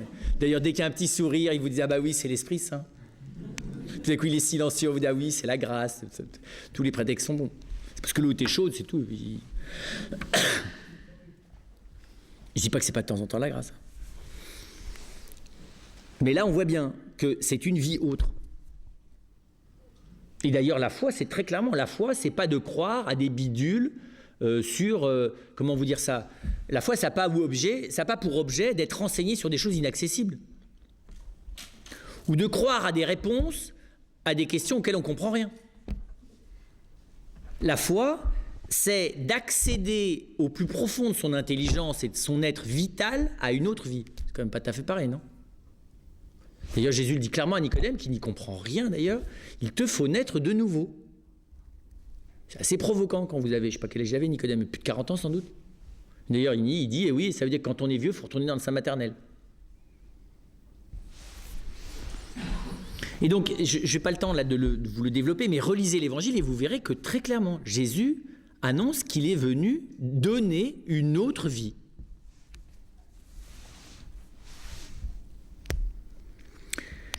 Et que cette autre vie, c'est celle de Dieu, tout simplement. Ce qui veut dire quoi? Ce qui veut dire que, et c'est ça qui est énorme, le Christ vient nous libérer de la peur vitale. Et moi, je trouve ça extraordinairement contemporain. Parce qu'évidemment, vous lisez la Genèse d'ailleurs, l'homme et la femme sont dans la trouille dans le rapport à la vie, dans l'angoisse dans le rapport à la vie. Évidemment, puisqu'ils ont revendiqué le droit de la gérer seul. C'est exactement ça le péché originel. Hein. D'ailleurs, Dieu est d'accord, hein, parce qu'il n'est pas mauvais coucheur, et il lui dit tu veux gérer ta vie, mais pas de problème, no problème. Tu vas avoir quelques problèmes, d'ailleurs, je te les annonce. Donc, sois pas surpris quand ça arrive. Et d'ailleurs, je te préviens d'avance pour te dire que je te lâche pas, tu vois, je veux pas te jouer. C'est sympathique d'ailleurs, c'est pas sympa de laisser les gens se planter, dire après, ah, je te l'avais pas dit. Non, c'est plus sympa de le dire avant, non. Vous avez votre gamin qui veut faire du vélo sans les roulettes, alors que jusque-là, il les faisait avec les roulettes et il aurait peut-être besoin de son père pour le porter. Il dit, si tu essaies, à mon avis, tu vas tomber. Non. Et il tombe, et vous dites, je te l'avais dit. Ce qui est pas gentil. Il faut le relever. Ce que fait Dieu. Dieu dit pas, je te l'avais dit. Il nous relève. Si on se laisse faire, hein. C'est des gamins têtus, ils disent non, je recommence. Il retombe. Puis à la fin, il y arrive, l'enfant. Et le pécheur aussi d'ailleurs. Mais avec une arrogance, une violence, une dureté en lui-même et une décision qu'il n'a pas besoin des autres. Voilà. Ça s'appelle le péché originel. Je ne suis pas en train de vous promouvoir, de dire que c'est pas bien d'éduquer les enfants comme ça, mais vous voyez ce que je veux dire, il peut y avoir de la fierté. Mais c'est très étonnant de voir, y compris chez l'enfant, parce que chez l'adulte c'est plus masqué derrière des justifications, c'est tout aussi ridicule d'ailleurs, cette espèce de manière en fait, devenir propriétaire de son existence et gardien de la vie, mais c'est complètement l'angoisse. Moi je comprends que les jeunes aujourd'hui hésitent à se marier, hésitent à avoir des enfants et qu'ils ne veuillent pas en avoir plus de 2. Parce que si vous regardez un tout petit peu en face, avec un petit peu d'amplification imaginative, hein, ce que c'est que d'être responsable de la vie. Déjà responsable de soi, c'est à la limite de sauter les plombs. Responsable d'un autre adulte dans l'amour, c'est carrément pas possible. Mais responsable d'un tout petit auquel on ne comprend rien et qu'on a toutes les chances de rendre malheureux étant donné ce que nous dit la psychologie, bah alors là, c'est zéro. Donc on vous dira, aujourd'hui, il faut être inconscient pour avoir des enfants. Et donc, il y a une vraie question là. Et j'allais dire, là pour le coup, c'est pas juste le monde contemporain occidental qui est complètement malade. Ça touche quelque chose qui est vrai depuis la Genèse. La vie ne nous a pas été donnée pour que nous en soyons responsables seuls. Pourquoi ? Parce que Dieu a voulu, c'est ce que nous dit la Genèse, c'est ce que nous redit le Christ, nous faire vivre, comment vous dire ça, d'une autre vie, que cette vie, elle soit portée dans une autre. Je ne sais pas comment expliquer ça. Si vous voulez la métaphore, pour que cette vie, elle ait lieu dans les mains de Dieu. Elle n'est pas faite pour se porter elle-même, cette vie humaine. Elle est faite pour être baignée, animée, enveloppée, transfigurée par une autre vie. Elle est faite pour être traversée par une autre vie. Et donc, c'est ça qui est très étonnant, c'est que la vie que vient annoncer Jésus me libère de la peur de la vie. Et même, si je vais jusqu'au bout, me libère même de la peur de la mort. Parce qu'évidemment, la peur de mourir, je ne parle pas de la peur de souffrir, hein, mais la peur de mourir, elle est liée précisément à cette peur liée à la vie. Puisque ce que le Christ vient de dire, c'est que, vivant ou mort, de toute façon, sa vie, elle est donnée. Alors vous allez me dire, oui, c'est très gentil, ça c'est dans les mots. Ben, en Jésus, c'est pas franchement dans les mots, non. Puisqu'il est venu nous donner la vie dans la mort elle-même. C'était difficile de faire plus clair.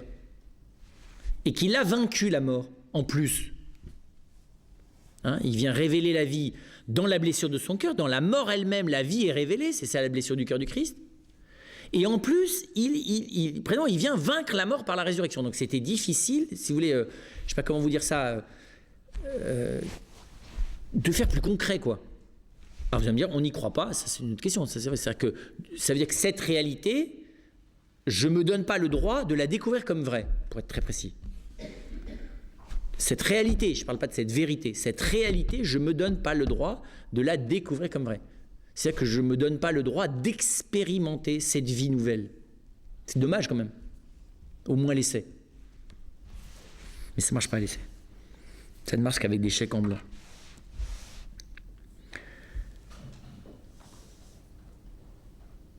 Et ce que précisément le mystère du Christ vient nous dire, c'est que la vie humaine, comment vous dire ça, elle a un sens comme chemin, comme, j'allais dire, comme réceptacle de cette vie nouvelle. C'est ça qui est très grand. Et c'est pas du tout le même regard sur les choses. Vous voyez, je sais pas si il y a un très beau film de Tarkovsky qui s'appelle Nostalgia. Dans ce film, il y a un homme qui traverse... en Italie, il y a un village où il y a une piscine d'eau sulfureuse, je crois. Puis régulièrement, vous savez, les piscines, on les vide. Et cet homme, qui est malade, fragile du cœur, essaye de traverser cette piscine vide avec une bougie allumée, luttant contre le vent. Alors, chez Tarkovsky, il n'y a jamais d'explication de rien, mais c'est très clairement la vie. Et alors, il essaye, puis la bougie s'éteint à la moitié du chemin, donc il est obligé de repartir. Il s'est fixé ça comme défi. Donc il repart du début de la piscine, il la réallume, et puis il essaie de la retraverser. Et la deuxième fois, d'ailleurs, il n'y arrive pas un peu plus loin, ça se rééteint. Et la troisième fois, il arrive à aller jusqu'au bout, et au moment où il arrive, il meurt d'un infarctus. C'est extrêmement beau. Vous voyez, c'est ça notre angoisse, c'est que concevoir la vie comme quelque chose dont je suis gardien tout seul, chez moi, chez mes enfants, chez les autres, dans la vie conjugale, c'est effroyablement angoissant. Ou alors, il faut être inconscient. C'était la richesse des sociétés traditionnelles, c'était d'être sagement inconsciente. Le problème du monde contemporain, c'est qu'il est tragiquement lucide. Mais ce qui est très grand, c'est ça, c'est que cette vie, elle est faite, elle m'est donnée pour être le réceptacle de la vie, pour être vécue dans les mains de Dieu et être le réceptacle de la vie divine. Elle n'est pas faite pour être l'alpha et l'oméga. Et évidemment, l'enjeu contemporain, il est d'abord là. C'est d'ailleurs ce que montre très bien aussi ce film, Nostalgia, c'est que plus je suis inquiet du fait de perdre la vie, et moins je vis. Donc c'est un cercle vicieux. Et ça, c'est le monde contemporain. C'est d'ailleurs ce que la génération des plus de 40 ans lègue au moins de 25 ans ou moins de 30 ans. C'est est-ce que ça vaut vraiment le coup de vivre, vu l'angoisse que c'est de devoir s'assumer ? Bonne question. Parce que vous voyez, si la vie, ça consiste à s'angoisser 24 heures sur 24 de la responsabilité qu'on en a, c'est sympathique l'ambiance. Mais je comprends, moi, qu'ils ne soient pas tous candidats à ce que ça dure. Et donc, concrètement, vous voyez, ça, c'est le regard que me donne le Christ. Et je comprends comment est-ce qu'il vient me donner la possibilité que la vie, du coup, soit libérée de sa propre peur et qu'elle devienne donnée, surabondante, excessive.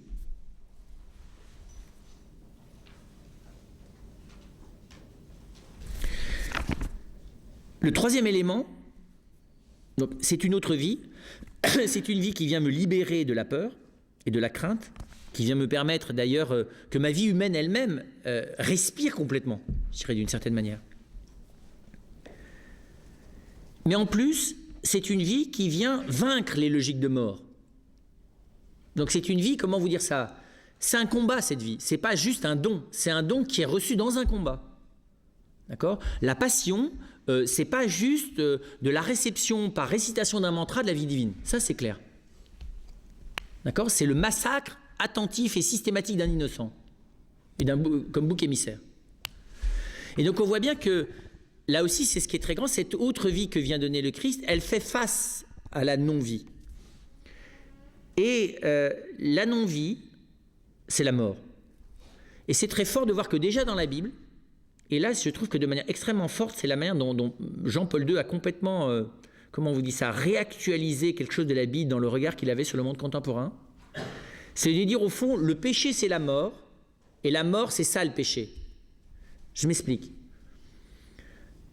Qu'est-ce que c'est le péché ? Le péché c'est la fermeture à la vie. Le péché c'est pas d'avoir pas bien fait les choses, parce que papa t'a dit que c'est comme ça qu'il fallait faire et t'as pas fait comme il t'a dit. Ça c'est la vision morale, allez, 4-5 ans ? Déjà à 7-8 ans on commence à contester ce type de considération aujourd'hui. Non mais attends, tu dis que c'est pas bien, mais pourquoi tu dis que c'est pas bien ? Je vois pas pourquoi ça serait pas bien que je mange autant de mousse au chocolat que j'ai envie jusqu'à avoir mal au foie. Où est le problème ? Que je te pique de l'argent pour les m'acheter. Mais où est le problème ? Cet argent, t'en as plein. Il est à toi. Pas à toi, c'est les autres qui gagnent pour toi, c'est même pas toi qui bosses, t'es chef d'entreprise. Non ? Tu fais travailler les autres, t'as plein d'argent. Pourquoi je t'en piquerais pas ? Je suis ton enfant, non ? Où est le problème ? Alors évidemment, vous rentrez dans des explications, puis vous êtes mal, parce qu'évidemment, leurs argumentaires sont tout à fait lucides, et en plus pertinents. Parce que c'est vrai, vous m'expliquerez pourquoi il ne vous volerait pas votre argent. Est-ce qu'il est vraiment à vous d'abord cet argent? Tellement vous en avez trop. Parce que vous enlevez l'argent qui vous permet de vivre, oui. Si vous le donniez aux pauvres, oui. Mais si vous ne le donnez pas aux pauvres et si vous l'utilisez pour vous acheter une 5e canne de golf, je comprends qu'il l'utilise lui. Non? Pas complètement bête, je trouve. Tout qui vous dit, et si je meurs demain, il faut quand même que je profite de l'existence, non? Ce qui est vrai d'ailleurs aussi. Et si par hasard après ça tu fais faillite et qu'en plus tu perds tout ton argent, c'est dommage, maintenant j'en profite. Au moins ça sert à quelque chose. Et donc ce que je veux dire, c'est que la morale de ça c'est bien parce que je t'ai dit que c'était bien et ça c'est pas bien parce que ça marche plus beaucoup aujourd'hui. Mais rassurons-nous, les plus de 40 ans, ça a marché jusqu'à notre génération. Et on était très contents et on faisait partie d'ailleurs de cette, comme j'ai dit tout à l'heure, de cette sagesse, voilà, de cette, voilà, inconsciente exactement. Là c'est plutôt sagesse infantile, inconsciente. Ou infantilisme moral serein. Mais pratique.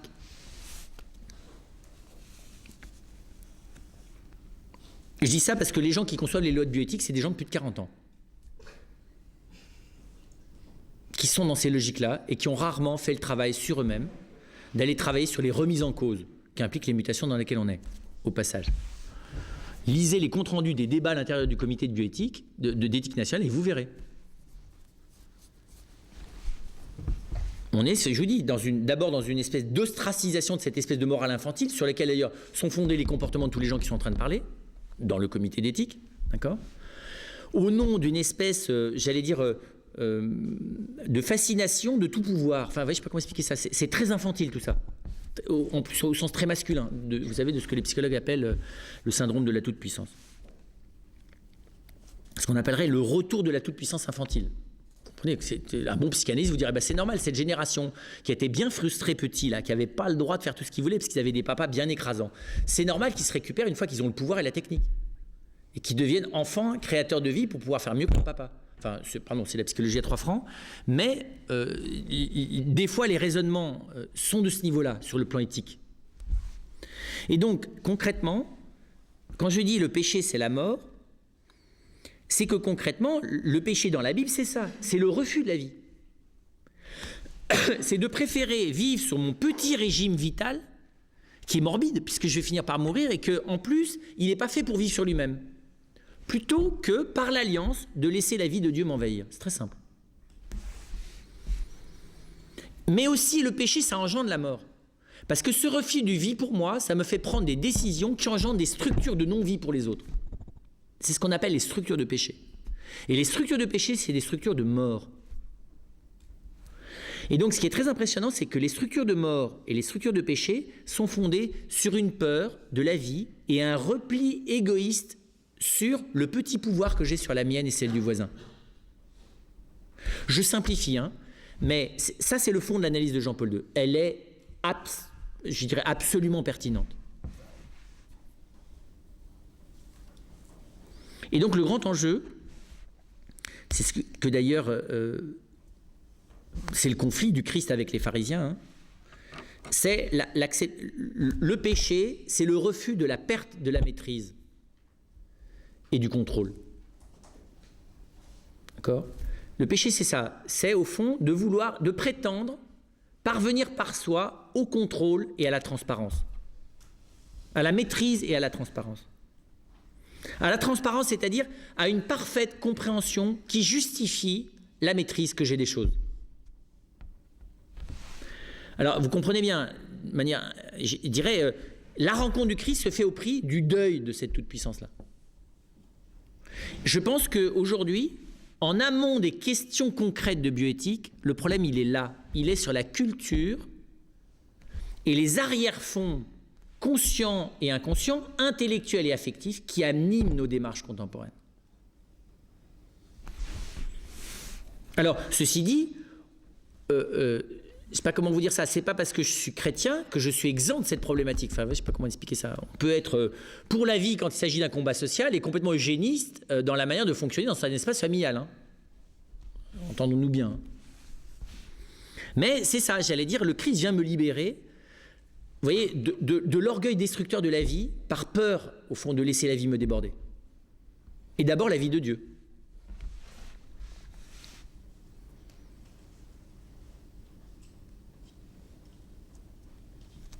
Mais plus profondément encore, et c'est le dernier point avant d'en venir à des questions plus concrètes, qui est celle qu'on a soulevée en amont de cette conférence, cette autre vie dont parle le Christ. Vous disiez, elle est victorieuse de la mort. Oui, elle est victorieuse de la mort dans le Christ. Mais le grand problème, c'est cette vie, elle est où ici? On est très heureux pour lui. Il est ressuscité, très content. C'est notre espérance. Mais ça veut dire qu'il est là-bas et que nous, on est tout seuls ici. Et donc, je pense qu'une des grandes questions, pour moi, la question fondamentale de la bioéthique chrétienne, c'est elle est où la vie en question, cette autre vie? Elle est où la vie divine? Elle est pour plus tard. Si elle est pour plus tard, je ne suis pas certain que comme chrétien, j'ai une pertinence sur les tragédies contemporaines. Or, cette autre vie, elle est, c'est ce que nous révèle l'Évangile, surtout l'Évangile de Jean, une vie de bonté. Mais cette vie de bonté, elle n'est pas la vie d'une bonté humaine, elle est la vie d'une bonté dont le lieu de... Comment vous dire ça? Le lieu où demeure cette bonté, c'est dans le fond de la pauvreté et de la souffrance humaine. Le lieu propre de la vie divine sur la terre, c'est les abîmes, ce n'est pas les sommets. Et c'est ce que nous révèle la croix, c'est que le lieu où Dieu est venu s'installer, avec sa vie, c'est dans les endroits de mort. Vous voyez? Et donc j'ai à analyser les structures de mort. Mais savoir que ce n'est pas dans les structures de mort qu'est Dieu, mais c'est dans les endroits morts du cœur des hommes. Ce que disait le cardinal Claverie, je cite souvent cette phrase parce qu'elle m'a beaucoup marqué, il dit « La vocation du chrétien, c'est d'exister sur les fractures de l'humanité ». Mais je dirais, pourquoi? Parce que la vocation du Christ, enfin Dieu est venu dans le Christ descendre dans les lieux de mort. Et donc la vie divine, elle vient se battre, elle vient vaincre la mort dans son lieu propre. Et du coup, ce que je lis dans les Actes des Apôtres, dans les épîtres de Paul, dans l'épître de Jean et dans l'Apocalypse, c'est qu'au fond, la vocation du chrétien et la vocation de l'Église, c'est de, comment vous dire ça, c'est d'être des incendiaires. C'est de faire passer, je ne sais pas comment vous dire ça, c'est une métaphore, mais c'est de faire passer cette bonté divine d'un lieu de mort à un autre. Voilà, c'est au fond, et c'est ça la compassion, ça s'appelle la compassion chrétienne. Ça. Ce qu'il y a d'ultime dans la vie, c'est la compassion, pour le chrétien. Pourquoi? Parce que la compassion, c'est la manière dont j'accepte qu'à travers moi, et qu'à travers ma manière de porter celui qui souffre, la vie même de Dieu va venir envahir cette souffrance et cette mort. Pas à la manière de la puissance. Aujourd'hui, on dirait, d'une manière qui n'est repérable que par les signaux faibles. Mais d'ailleurs, la vraie vie, elle est dans les signaux faibles. C'est ce que savent les femmes bien plus que les hommes. La vraie vie. Les signaux forts, c'est quoi? C'est la puissance, c'est les choses impressionnantes, les choses qui marchent, les choses qui fonctionnent. Mais regardez, où ça se passe la vie d'un enfant? Pas dans les signaux forts. Où ça se passe la vie d'un couple? Pas dans les signaux forts. Où ça se passe le combat pour l'espérance dans quelqu'un qui souffre? Pas dans les signaux forts. Où ça se passe la croissance personnelle de nous, au sens profond? Pas dans les signaux forts. On vous met des médailles, des diplômes, des salaires, des reconnaissances, des admirations, mais tout ça c'est très bien, tout ça c'est des signaux forts. Mais c'est quoi par rapport à vous? Bon, des manières de survivre, comme un petit gamin qui roule les mécaniques et une gamine qui a besoin d'être admirée, c'est tout. Et on en a besoin, il ne faut pas cracher dessus, vous voyez ce que je veux dire? Mais c'est pas là qu'elle est ma vie. Ma vie, elle est quand même, elle est dans le fond, quoi. C'est là qu'elle se passe, la vie. Elle se passe là où je laisse la lumière entrer en moi et la vie passer à travers moi, là où j'accueille réellement l'autre. Enfin, vous voyez, c'est sur les signaux faibles.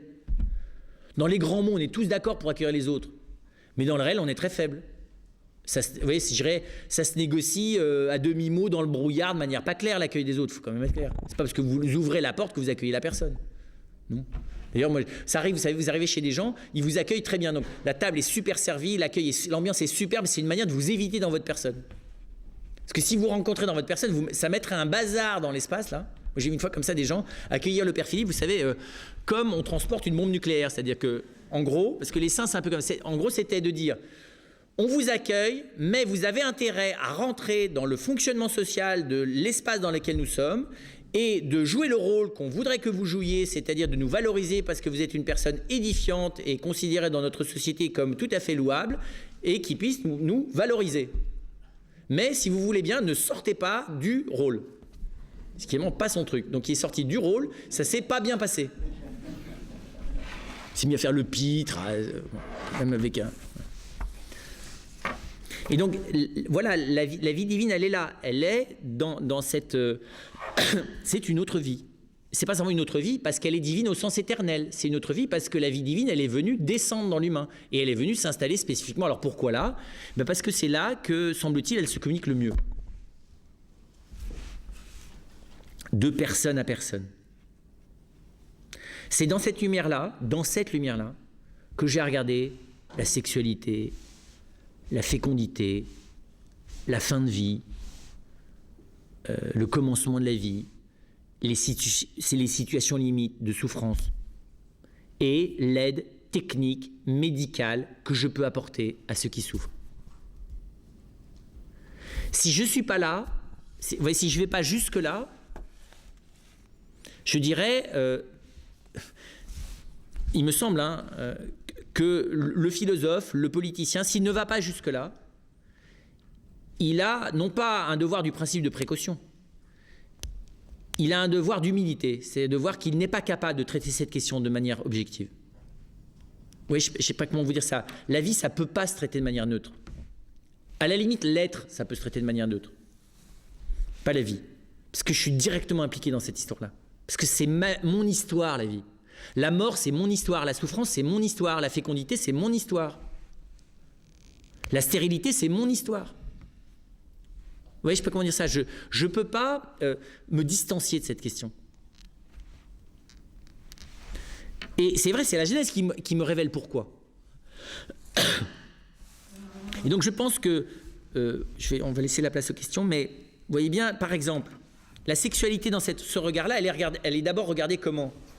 Bien sûr qu'elle est regardée comme une merveille vitale, comme une rencontre de deux êtres humains qui ont une grande vie, qui s'expriment leur amour à travers la sensibilité, à travers la sensation, à travers le plaisir.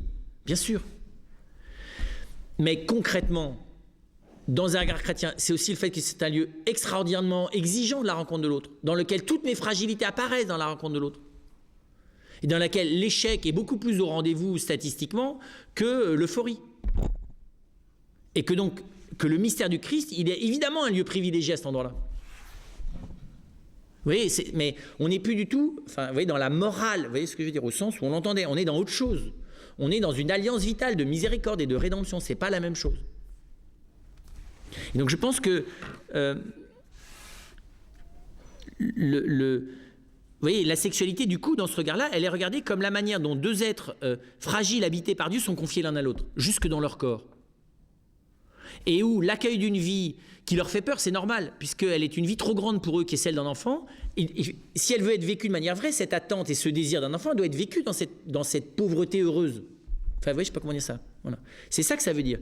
Et qu'aujourd'hui, les questions autour de la bioéthique, elles doivent être éclairées par ce regard de sagesse. Elles ne peuvent pas se résoudre techniquement, elles ne peuvent pas se résoudre apologétiquement au nom du fait que j'ai des moyens pour réduire apparemment les problèmes. Et puis c'est la dernière chose, je dirais qu'il faut du coup distinguer, parce que ça n'est pas du tout la même chose, même si c'est lié, mais ça n'est pas du tout la même chose que la sexualité qui est de l'ordre relationnel et où il y a une dimension de morale relationnelle, d'accord ? La fécondité qui relève d'une alliance avec Dieu. La relation entre l'homme et la femme, bien sûr que ça, dans le sacrement de mariage, ça peut relever de Dieu, mais ça ne relève pas d'abord de Dieu, ça relève de l'altérité entre deux personnes humaines. La fécondité, non, ça relève d'un rapport à Dieu. Parce que, moi j'attends les gens qui vont me soutenir que leur enfant est réellement le produit biologique de la conception qu'ils ont opérée. C'est insensé de soutenir ça. Donc il y a au moins dans l'enfant quelque chose qui échappe à la conception biologique. J'en fais quoi de ça ? J'en fais quoi ? Qu'est-ce que je fais de cette part qui n'a rien à voir avec la conception biologique, qui s'appelle l'identité personnelle de l'enfant ? J'en fais quoi ? Et où se situe, ce qui n'est pas simple, mais la conception biologique par rapport à ça, ce que la tradition de l'Église appelle la création de l'âme. Parce que c'est clair que l'identité, votre identité, je l'espère pour vous, elle n'est pas la résultante de la biologie de vos parents. Parce que si elle l'était, ils auraient un droit de vie et de mort sur le produit que vous êtes pour eux. Non ? À ce que je sache, on est propriétaire de ce qu'on fabrique. Et si vous avez fabriqué vos enfants corporellement, vous êtes 3 fois propriétaire. Étant donné la richesse du produit, sa performance et son caractère unique, ça lui donne, vous voyez, alors vous pouvez le vendre super cher. Mais d'où vient qu'il n'est pas à vous? Vous pouvez vendre vos cheveux, non? Vos organes aussi, d'ailleurs. Du sang, vous pouvez vendre aussi, c'est à vous. L'enfant, non. Tout le monde dit que ce n'est pas un produit. Mais alors, si ce n'est pas un produit, ça vient d'où, ce qui n'est pas le produit? C'est tout simple. Hein. En tout cas, ce qui montre bien que là, il y a un truc bizarre et je ne peux pas en faire abstraction légalement. En disant, oui, mais moi, légalement, je ne regarde que le produit biologique. D'accord? Parce qu'on a fait des lois de possibilité de vendre des enfants. La question du clonage, elle est là. Hein. Elle est là. C'est une deuxième question, donc, la fécondité. Et je trouve que c'est complètement abusif intellectuellement ou épistémologiquement, pour parler de manière barbare, de les rapprocher trop. C'est deux questions qui sont traitées de manière complètement différente. Les questions de thérapie, c'est une troisième question qui a rien, mais qui intellectuellement a rien à voir avec les deux précédentes, non? Enfin, j'espère que quand vous épousez quelqu'un ou quand vous avez des relations sexuelles, c'est pas d'abord du niveau thérapeutique. Enfin, vous n'êtes pas d'abord d'une préoccupation médicale, à ce que je sache, non? Ça relève pas de la médecine, normalement. Sauf dans la fécondation in vitro. Enfin, pardon, dans l'aide à la fécondation. Dans lequel, précisément, là, ça devient très problématique. Quand c'est le corps médical et le laboratoire qui vous explique quand vous pouvez avoir des relations sexuelles et quand vous ne pouvez pas en avoir, si vous voulez avoir un enfant. Moi, j'ai discuté ça de manière très simple avec un couple, mais on hallucine quand on entend dire ça, où les gens vous disent « Ah bah oui, là, ce soir, oui. Demain, non. » Et le laboratoire, hein. Alors, je veux bien, moi, qu'on ait peur de la morale de l'Église, mais alors on n'est pas gêné qu'il y ait des gens, vous voyez, qui n'ont même pas de prétexte moral et qui vous disent aujourd'hui non, demain oui. Enfin, les curés n'ont jamais fait ça. Hein. Enfin, ou alors sous forme déviante. Mais là, non. Pas de problème. Et donc, c'est un vrai problème, ça. Vous voyez, de voir comment est-ce que, humainement, hein, là, je redescends sur un niveau qui est moindre que... Mais c'est pour montrer à quel point on est fragile, à quel point on ne peut pas prétendre qu'on est intelligent là-dessus. À quel point ça relève de la sagesse, de poser ces questions. A fortiori, d'essayer de donner des indications légales pour les résoudre. Et la troisième chose qui est encore autre chose, vous avez la sexualité, la fécondité, qui ne sont pas la même chose, même si évidemment elles sont liées, la thérapie, et puis vous avez les situations limites. La fin de vie, c'est encore autre chose, c'est pas de la thérapie la fin de vie. Mourir, c'est pas médical. Hein. Tous les hôpitaux vous le diront d'ailleurs. Quand les gens sont morts, on les garde pas. Hein. Fini la médecine. L'hôpital a fini son travail, la médecine aussi, non? Donc, c'est très clair, je veux dire, normalement, la thérapie et la médecine, elle a pour finalité la vie. Donc, quand vous mourrez, c'est un échec. Donc, d'ailleurs, c'est un problème. Que la médecine ou la thérapie gère son échec, c'est son problème. Mais, humainement, quand je sais que la personne va mourir, les questions ne se posent pas de la même manière que quand j'essaye de la guérir. Enfin, moi, ça me semble assez simple. Bien sûr que les moyens par lesquels je peux guérir quelqu'un sont aussi les moyens par lesquels je peux soulager sa souffrance quand elle va mourir. Bien sûr, mais ça, c'est de l'ordre des moyens. Là, je ne vous parle pas de ça, je vous parle du regard sur les choses. Et aujourd'hui, c'est capital, comment vous dire ça? J'allais dire de réarracher les gens qui meurent au système médical. Enfin, je ne sais pas comment vous dire ça. Il appartient à personne, celui qui meurt. Vous voyez, celui qui essaye de guérir, il est en coopération avec le médecin. Vous comprenez bien, mais pas celui qui va mourir. D'abord, il est secondairement en coopération avec le médecin. C'est pas d'abord ça, sa démarche. Voilà. Pardon, j'ai pas répondu aux questions, mais... Je vous propose rapidement, sur le petit papier, de poser une ou deux questions. On va partir de questions, parce que vous avez remarqué que les questions concrètes, je les gardais plus pour vos interrogations. L'homme gardien de la vie. Cela justifie les manipulations génétiques pour essayer de participer à son amélioration. Moins de maladies. Oui. Oui. Alors, il faut bien comprendre. Hein. La question est de savoir si c'est des manipulations génétiques sur l'humain ou sur le non-humain.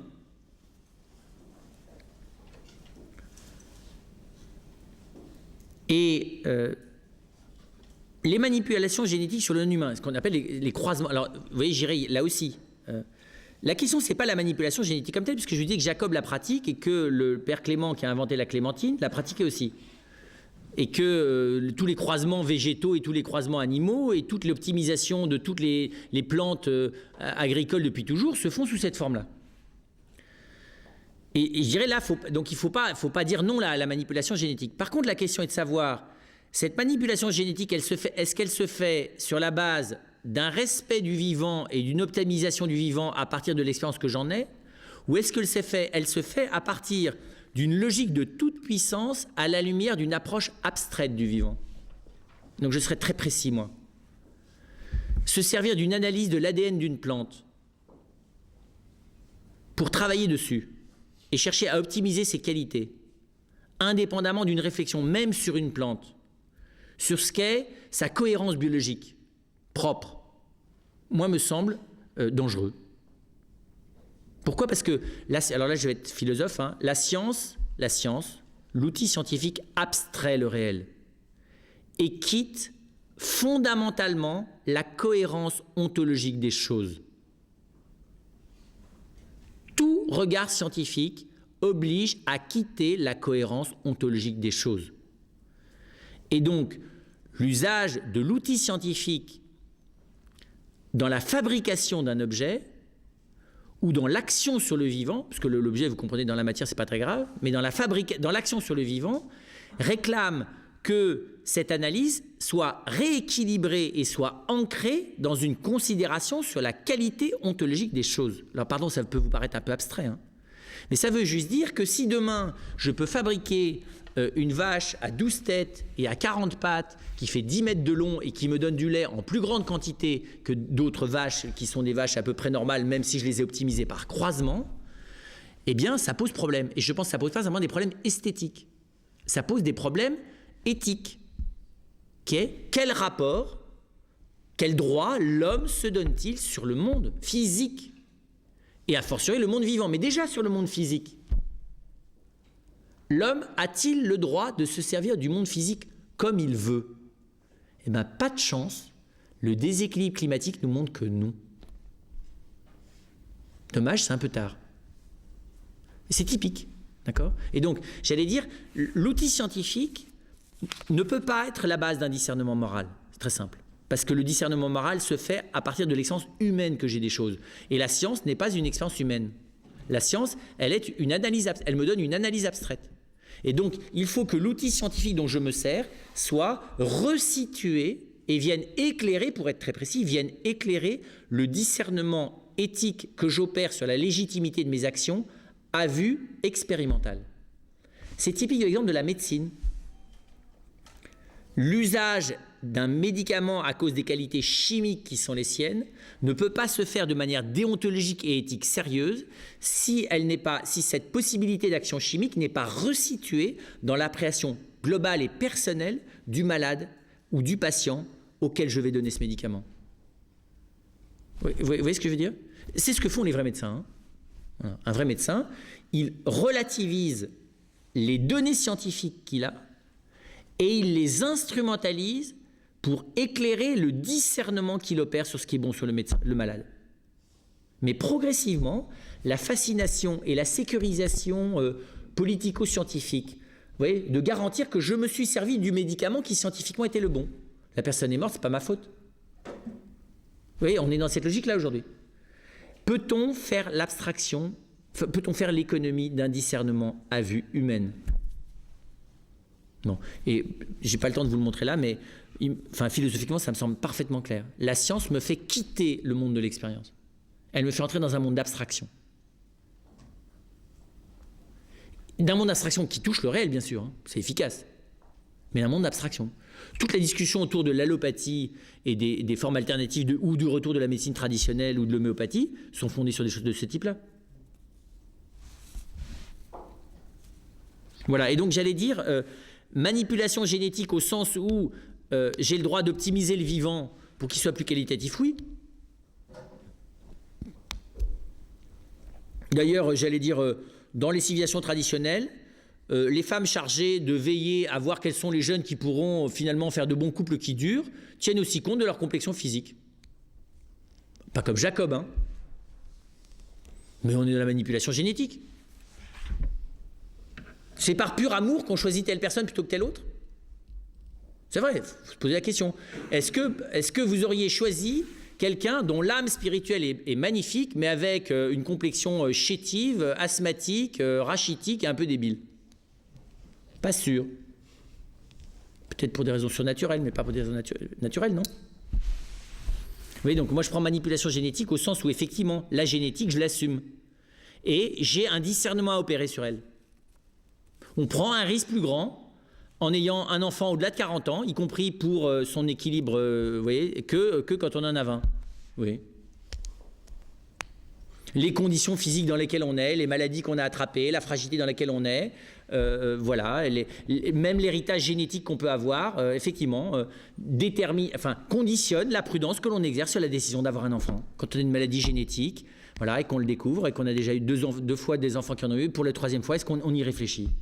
Voilà, c'est ce que j'appellerais, vous voyez, c'est là-dessus que je mets ce que j'appelle manipulation génétique. Par contre, la logique qui consiste à vouloir optimiser le vivant en rentrant dans une logique de toute puissance et en ne tenant absolument plus compte de la réalité humaine de la fécondité qui est bien plus essentielle à mon discernement que la donnée génétique, que les données génétiques apportées par la science. Alors, ça, je ne suis pas en train de vous dire d'ailleurs que ça simplifie quoi que ce soit, enfin ça ne rend pas les choses plus simples, hein. C'est-à-dire qu'on était très bien tant qu'on n'avait pas la science sous un certain rapport, parce que là on se crée des problèmes, bonjour, hein, parce que des fois c'est pas facile à intégrer, parce qu'on n'est pas Dieu le Père, hein. Donc vous avez des données scientifiques qui vous disent, bah voilà tu fais ça, biologiquement ça a ça, ça, ça et ça comme effet. S'il s'agit de sauver la vie de la personne, vous n'avez pas le loisir de réfléchir à 1000 considérations éthiques sur le fait que peut-être que ce médicament aura des effets secondaires sur la vie spirituelle de la personne dans 10 ans. Je caricature, hein.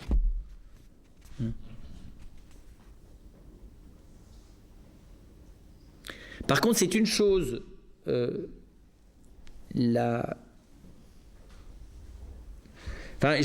pense que même la manipulation génétique au sens scientifique du terme, je vous dis sur le vivant, et moi je la pousserai, alors ça peut paraître complètement excessif, hein, mais même pour la matière. C'est vrai, regardez, aujourd'hui on regrette d'avoir fabriqué des plastiques non biodégradables. Pourquoi ? Ces braves plastiques, ils étaient super performants, non? Eh oui, mais on n'avait pas envisagé qu'ils puissent nous polluer durablement l'existence. Typique. On avait vu les avantages scientifico-biologiques du synthétique fabriqué, d'accord, et pas l'ensemble de la problématique de la prudence humaine. Alors, ce que je suis en train de dire, c'est ce qui se fait de plus en plus, par exemple, sur des produits comme les plastiques. C'est dommage que ça ne se fasse pas pour l'usage des médicaments. Enfin, vous voyez, il ne faudrait pas qu'on devienne plus précautionneux dans la répartition des déchets ménagers dans des poubelles de multiples couleurs en vue de l'optimisation de leur recyclage, d'accord, et des exigences de fabrication de loi qui fait que tout est biodégradable le plus vite possible et donc que la date de péremption des objets, vous voyez, des immeubles et de tout est nécessairement programmée, et qu'à côté de ça, on ait une déontologie du médicament dont le moins qu'on puisse dire autour de la planète, c'est qu'elle n'est pas uniquement animée par des préoccupations essentiellement altruistes. Je ne vais pas vous faire un topo sur les enjeux financiers et les enjeux politiques de pouvoir autour des laboratoires pharmaceutiques autour de la planète. D'accord ? C'est une espèce de... C'est un lieu commun. Le développement de la vie, mission de l'homme, il l'a développé à tel point qu'il y a surpeuplement. Contrôle des naissances justifié. Alors, il y a deux choses. D'abord, on est très très très loin du surpeuplement, à ce que je sache. Alors évidemment, il va falloir que là où il y a trop de gens, ils viennent là où il n'y a plus personne, c'est-à-dire chez nous. Enfin, à ce que je sache, la France n'est pas surpeuplée. Hein. On n'est pas à Osaka ici, enfin je ne sais pas, Paris peut-être, mais vous promenez dans la Creuse, si vous voulez, vous n'êtes pas dans la banlieue de Tokyo. Hein. Donc moi je veux bien qu'on parle de surpeuplement. Ça c'est les peurs qu'on se faisait dans les années 70. Aujourd'hui c'est pas sérieux ce type de discours. Surtout qu'en plus on a observé que dès qu'un pays est développé, la natalité diminue. Donc, bien sûr qu'il va y avoir un pic, peut-être, je ne sais plus combien, à 10 milliards. Mais les vraies courbes qui tiennent compte du développement ne sont pas tout à fait celles-là, et d'un. Deuxièmement, bien sûr que le contrôle des naissances est justifié. Personne n'a dit que les humains, c'était comme les lapins, il fallait qu'ils aient un enfant par an. D'accord ? C'est clair. Qu'il y ait un discernement sur la fécondité, c'est exactement ce que dit la Genèse. Ensuite, c'est le moyen par lequel je pratique ce contrôle. Ça, c'est une autre question. Et j'en reviens à la même chose. Quels sont les moyens scientifico-biologiques efficaces que j'ai ? Et quel est leur usage dans la globalité de la situation de la personne, de la femme notamment, quant à son corps dans la durée, et dans la relation conjugale.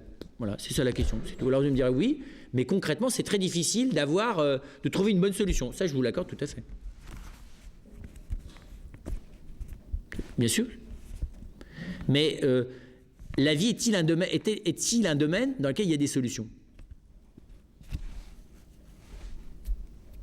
Je ne veux pas dire que la vie c'est intrinsèquement problématique, mais est-ce que la responsabilité à l'égard parmi des choses les plus précieuses, c'est les choses où il y a des solutions? Vous avez des solutions pour faire le bien et pour aimer? Vous avez des solutions pour espérer? Pour toutes les choses essentielles, on n'a pas de solution. On a des chemins, c'est pas pareil. Donc la question, elle est plus de proposer. Mais sur ces questions-là, là aussi, il y a des confusions de niveau.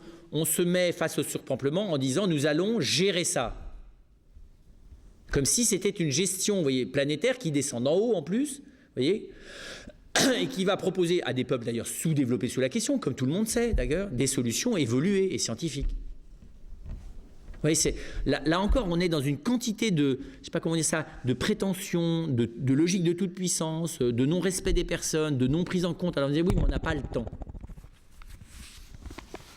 Sur la question du surpeuplement, je pense qu'on a pas mal de temps. Et aujourd'hui, je vous dis, le problème, il est comment reprendre un peuplement en Espagne, en Italie, en Allemagne, en Hollande, en Belgique, en France, au Québec.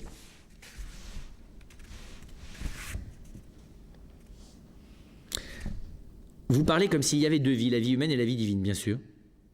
Il y a deux vies, oui. La vie humaine et la vie divine, oui. Moi, à ce que je sache de moi-même, je n'ai pas la vie divine. Je ne suis pas né avec la vie divine. Parce que je ne suis pas Dieu, tout simplement. Et que c'est vrai que la révélation chrétienne, qui est déjà celle de la première alliance d'ailleurs, hein, c'est que la vie divine, elle m'est donnée à vivre dans ma vie humaine. Oui. Mais c'est vrai ça. Et qu'il y a des choses dans ma vie qui ne sont pas compréhensibles uniquement à vie humaine. Il y a des gens qui espèrent, ça ne s'explique pas par de la projection psychologique, ça ne relève pas d'une prudence humaine parce que humainement, ils n'ont aucune raison d'espérer et ils espèrent. Il y a des gens qui aiment d'une manière qui est anormale, inexplicable, qui n'a pas de justification humaine. J'allais dire à tort et à raison, oui, à tort et à travers, ils aiment. Vous avez des gens, alors ou bien ils ont fondu un plomb, ils n'ont plus aucun sens de la justice et ils sont malades, ou bien il y a autre chose en eux. Ils ont une manière de pardonner, je dirais d'aimer au-delà de la mesure. Pas nécessairement d'ailleurs des chrétiens estampillés, c'est pas ça la question, hein. Mais effectivement, la vie divine, elle a une autre mesure, elle est d'une autre qualité.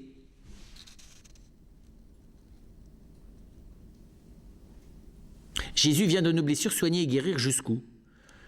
Eh bien, pour que nous vivions la vie divine.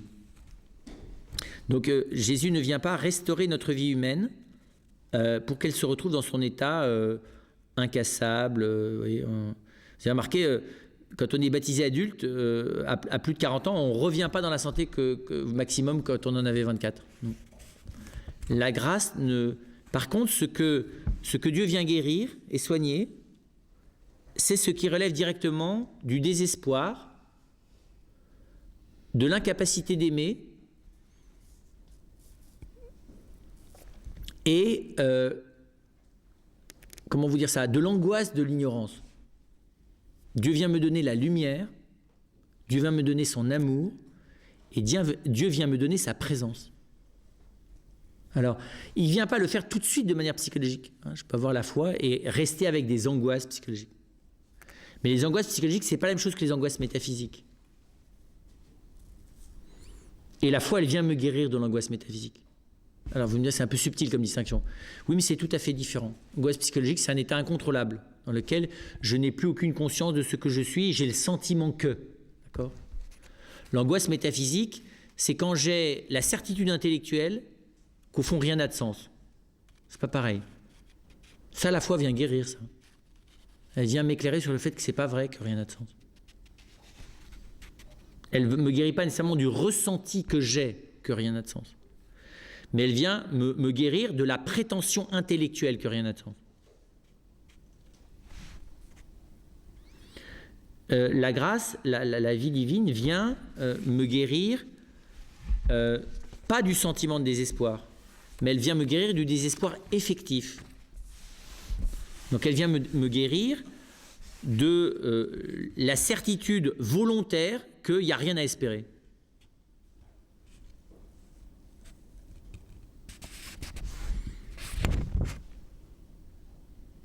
La grâce, la vie divine vient me guérir de la certitude, de la résignation à être incapable d'aimer. Elle ne vient pas me guérir du sentiment que je ne suis pas capable d'aimer, c'est qu'autre chose. Alors comment peut-on accéder à cette autre vie? Par l'écoute. C'est très beau, la tradition de l'Église dit, la foi elle vient de l'écoute. J'accède à cette autre vie en l'écoutant m'en parler. Et il m'en parle dans toute la Bible. Il m'en parle plus particulièrement dans les évangiles et il m'en parle plus particulièrement dans la parole du Christ. Et puis il m'en parle à travers des témoins, à travers des gens qui vivent de lui. Voilà comment elle accède à moi, cette vie. Elle accède d'abord à moi par le fait que sa lumière vient frapper mon cœur. Et venant frapper mon cœur, elle ouvre mon intelligence à l'accueil de l'existence de cette vie. Ensuite, l'accueil de cette vie, c'est l'amour. Cette vie, je ne peux l'accueillir que dans une relation d'amour. Ça s'injecte pas par perfusion, la vie divine. Ça se reçoit comme on reçoit un don, comme on reçoit quelqu'un, comme on accueille un enfant, comme on accueille un ami, ça s'accueille. Et c'est comme l'amour, on la laisse descendre en nous, la vie divine. Parce que quand on aime quelqu'un, on le laisse habiter en nous et on le laisse demeurer en nous, s'installer en nous, c'est ça aimer. Mais la vie divine, ça s'installe comme ça en nous. Ça s'installe comme nous, et donc du coup, ça se vit à travers des rencontres. Ça s'appelle les sacrements, les rencontres. Ça s'appelle la charité fraternelle, ça s'appelle la rencontre des témoins, de gens qui vivent vraiment de Jésus. Enfin, qui vivent Jésus, en tout cas, qui en vivent plus que nous. Et puis ensuite, on accède à cette vie, ultimement, c'est l'espérance. Hein. On accède à cette vie en entrant dans la manière même de vivre de Dieu. En quittant la part désespérée, rampante et terrorisée de notre vie humaine, pour entrer dans la liberté de la vie de Dieu. Alors, liberté, ça ne veut pas dire qu'on ne gémit pas, qu'on n'a pas des hallucinations, des problèmes, des névroses. Enfin, ça ne me libère pas nécessairement de mes névroses. Mais, même dans mes névroses, j'apprends à vivre une autre vie, qui est celle de Dieu. Dernière question. Désespoir et mort, espérance et vie, quel lien?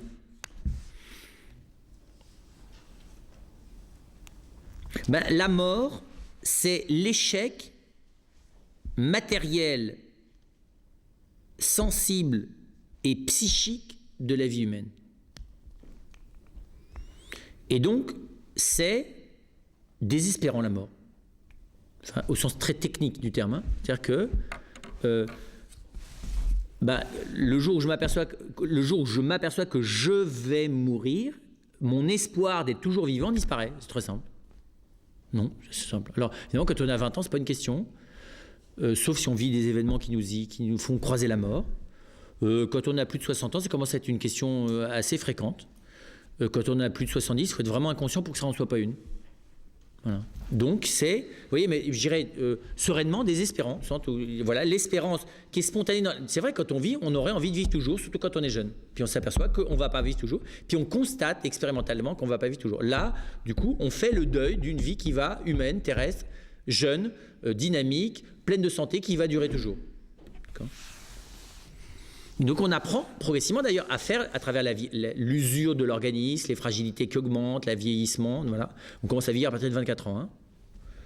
Donc on fait l'expérience du deuil, on fait le deuil progressif de cette vie humaine, toujours superforme. Enfin, alors c'est très bizarre parce qu'on est dans un monde qui, lui, n'arrête pas de me faire espérer ça. Alors c'est vraiment un monde de schizophrène, quoi. Donc il va falloir que même à 70 ans, dans Second Life, je pourrais encore en avoir 20. Donc pourvu que je sois dans l'hallucination que peut-être un jour je serai jeune, même si c'est totalement faux, c'est pas grave. Ça c'est pire parce que du coup je peux même pas désespérer sereinement. Je désespère dans la cave, dans le premier étage, le deuxième étage, tout en me racontant dans le grenier que je suis heureux. Ça s'appelle positiver quand on a plus de 40 ans.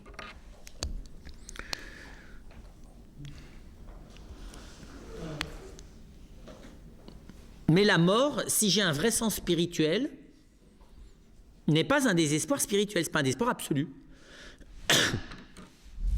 C'est un désespoir absolu si on m'a jamais éveillé au fait que la vie, elle était plus que le psychisme et le corps. Mais si je découvre que la vie, ma vie, elle est plus que mon psychisme et mon corps, et qu'il y a quelque chose dans mon identité et ma vie qui relève pas du mortel. Qui relève pas du mortel. Alors ça peut paraître dommage, hein. Les gens que j'aimerais qu'ils disparaissent, j'aimerais bien. S'ils pouvaient ne plus exister, ben ça c'est raté pour vous. Ils vont mourir mais ils vont pas cesser d'exister.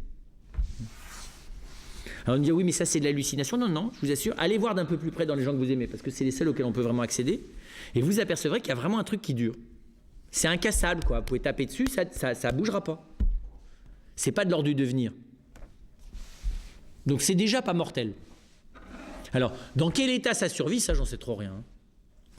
Parce qu'évidemment, ça je le touche, mais je ne suis pas capable de le séparer. C'est pas le troisième étage, vous voyez, c'est pas Apollo 13, vous voyez, vous n'avez pas la capsule là qui s'appelle la vie spirituelle, qui largue le reste et puis ça vit super bien. Non, non, on voit bien que c'est pas du tout comme ça que ça se passe. Quand on voit les personnes mourir, on voit bien que même ceux qui sont très spirituels, ça rigole pas. Je parle pas de la souffrance, je parle de mourir. Non, non, ça se passe pas du tout bien. Il y a que les illuminés ou bien des gens qui ont des grâces tout à fait particulières, vous voyez, mais c'est difficile de mourir. Ce qui montre bien que la question, c'est de savoir cette vie qui est manifestement pas mortelle, qu'est-ce que ça donne derrière? Ça, j'en sais rien, sur le plan humain.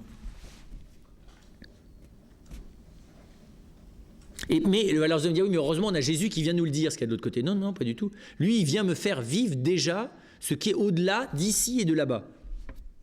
La vie divine, c'est pas la vie après la mort. La vie divine, c'est une autre vie qui est au-delà de la distinction vie-mort humaine. Espérance et vie, alors l'espérance et la vie, la vie, c'est un mouvement. Et c'est un mouvement qui va normalement, quand c'est la vie humaine, vers toujours plus de qualité, donc toujours plus de vie. Et donc, la vie, elle est toujours en attente d'un plus. Non ?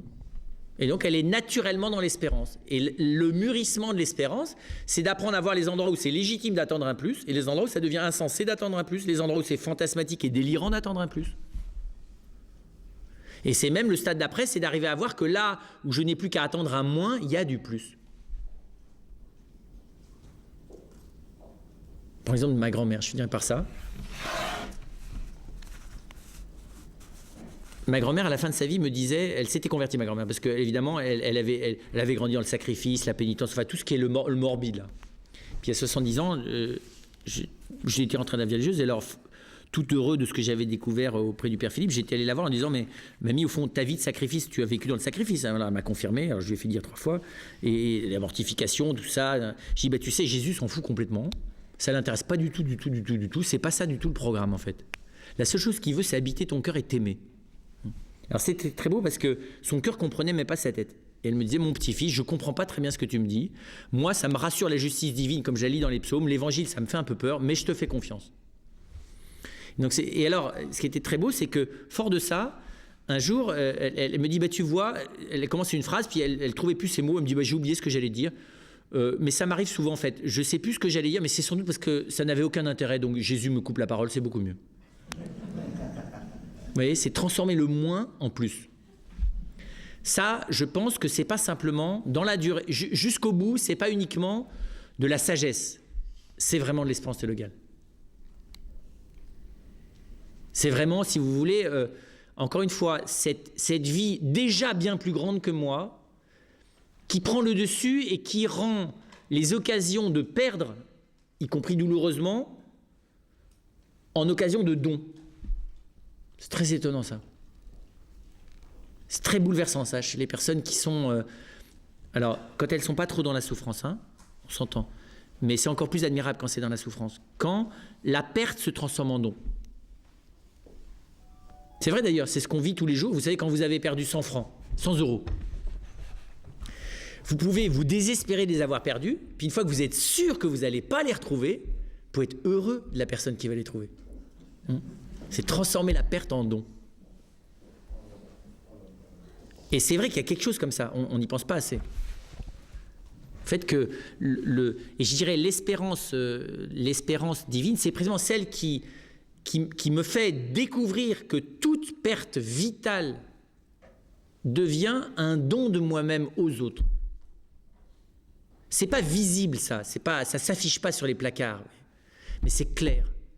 Je vous dis, quand on voit les personnes âgées, c'est très bouleversant. Alors bien, il faut qu'elles soient éclairées sur le fait que c'est ça le sens de leur vie. Il faut qu'elles soient accompagnées là-dedans. Il ne faut pas les laisser dans le désespoir que ça représente. Mais c'est bouleversant de voir certaines personnes accepter que, comment vous dire ça, la perte crée en eux une manière, enfin comment vous dire ça, une espèce de pauvreté et de surabondance dans l'amour.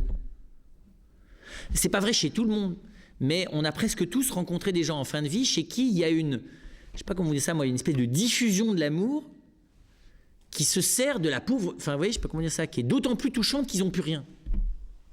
C'est très étonnant. Et ça, c'est pas esthétique, c'est réel. Voilà. Et bien, là, on touche le fait que la vie divine, elle est autre que la vie humaine et qu'elle a une manière autre de se communiquer et de grandir. Jusqu'à travers les moments où la vie humaine ne peut plus grandir.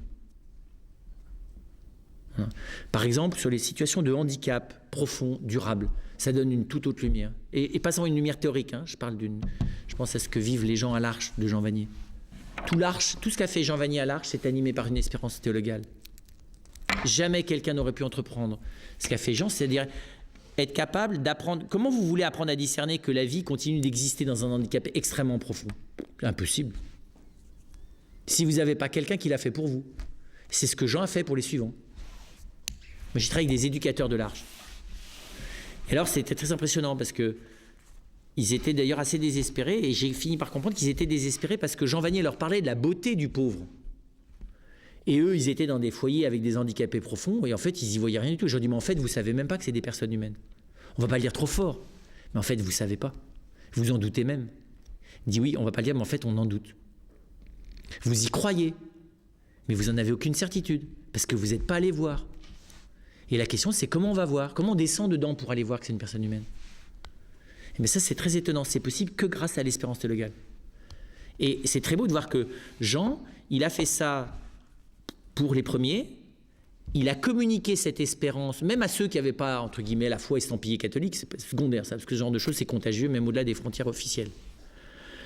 Et j'allais dire, l'exigence de l'Arche aujourd'hui, c'est de maintenir, de se transmettre dans l'amour et dans l'espérance, cette capacité à aller rejoindre la vie, même là où elle semble avoir déserté l'humain.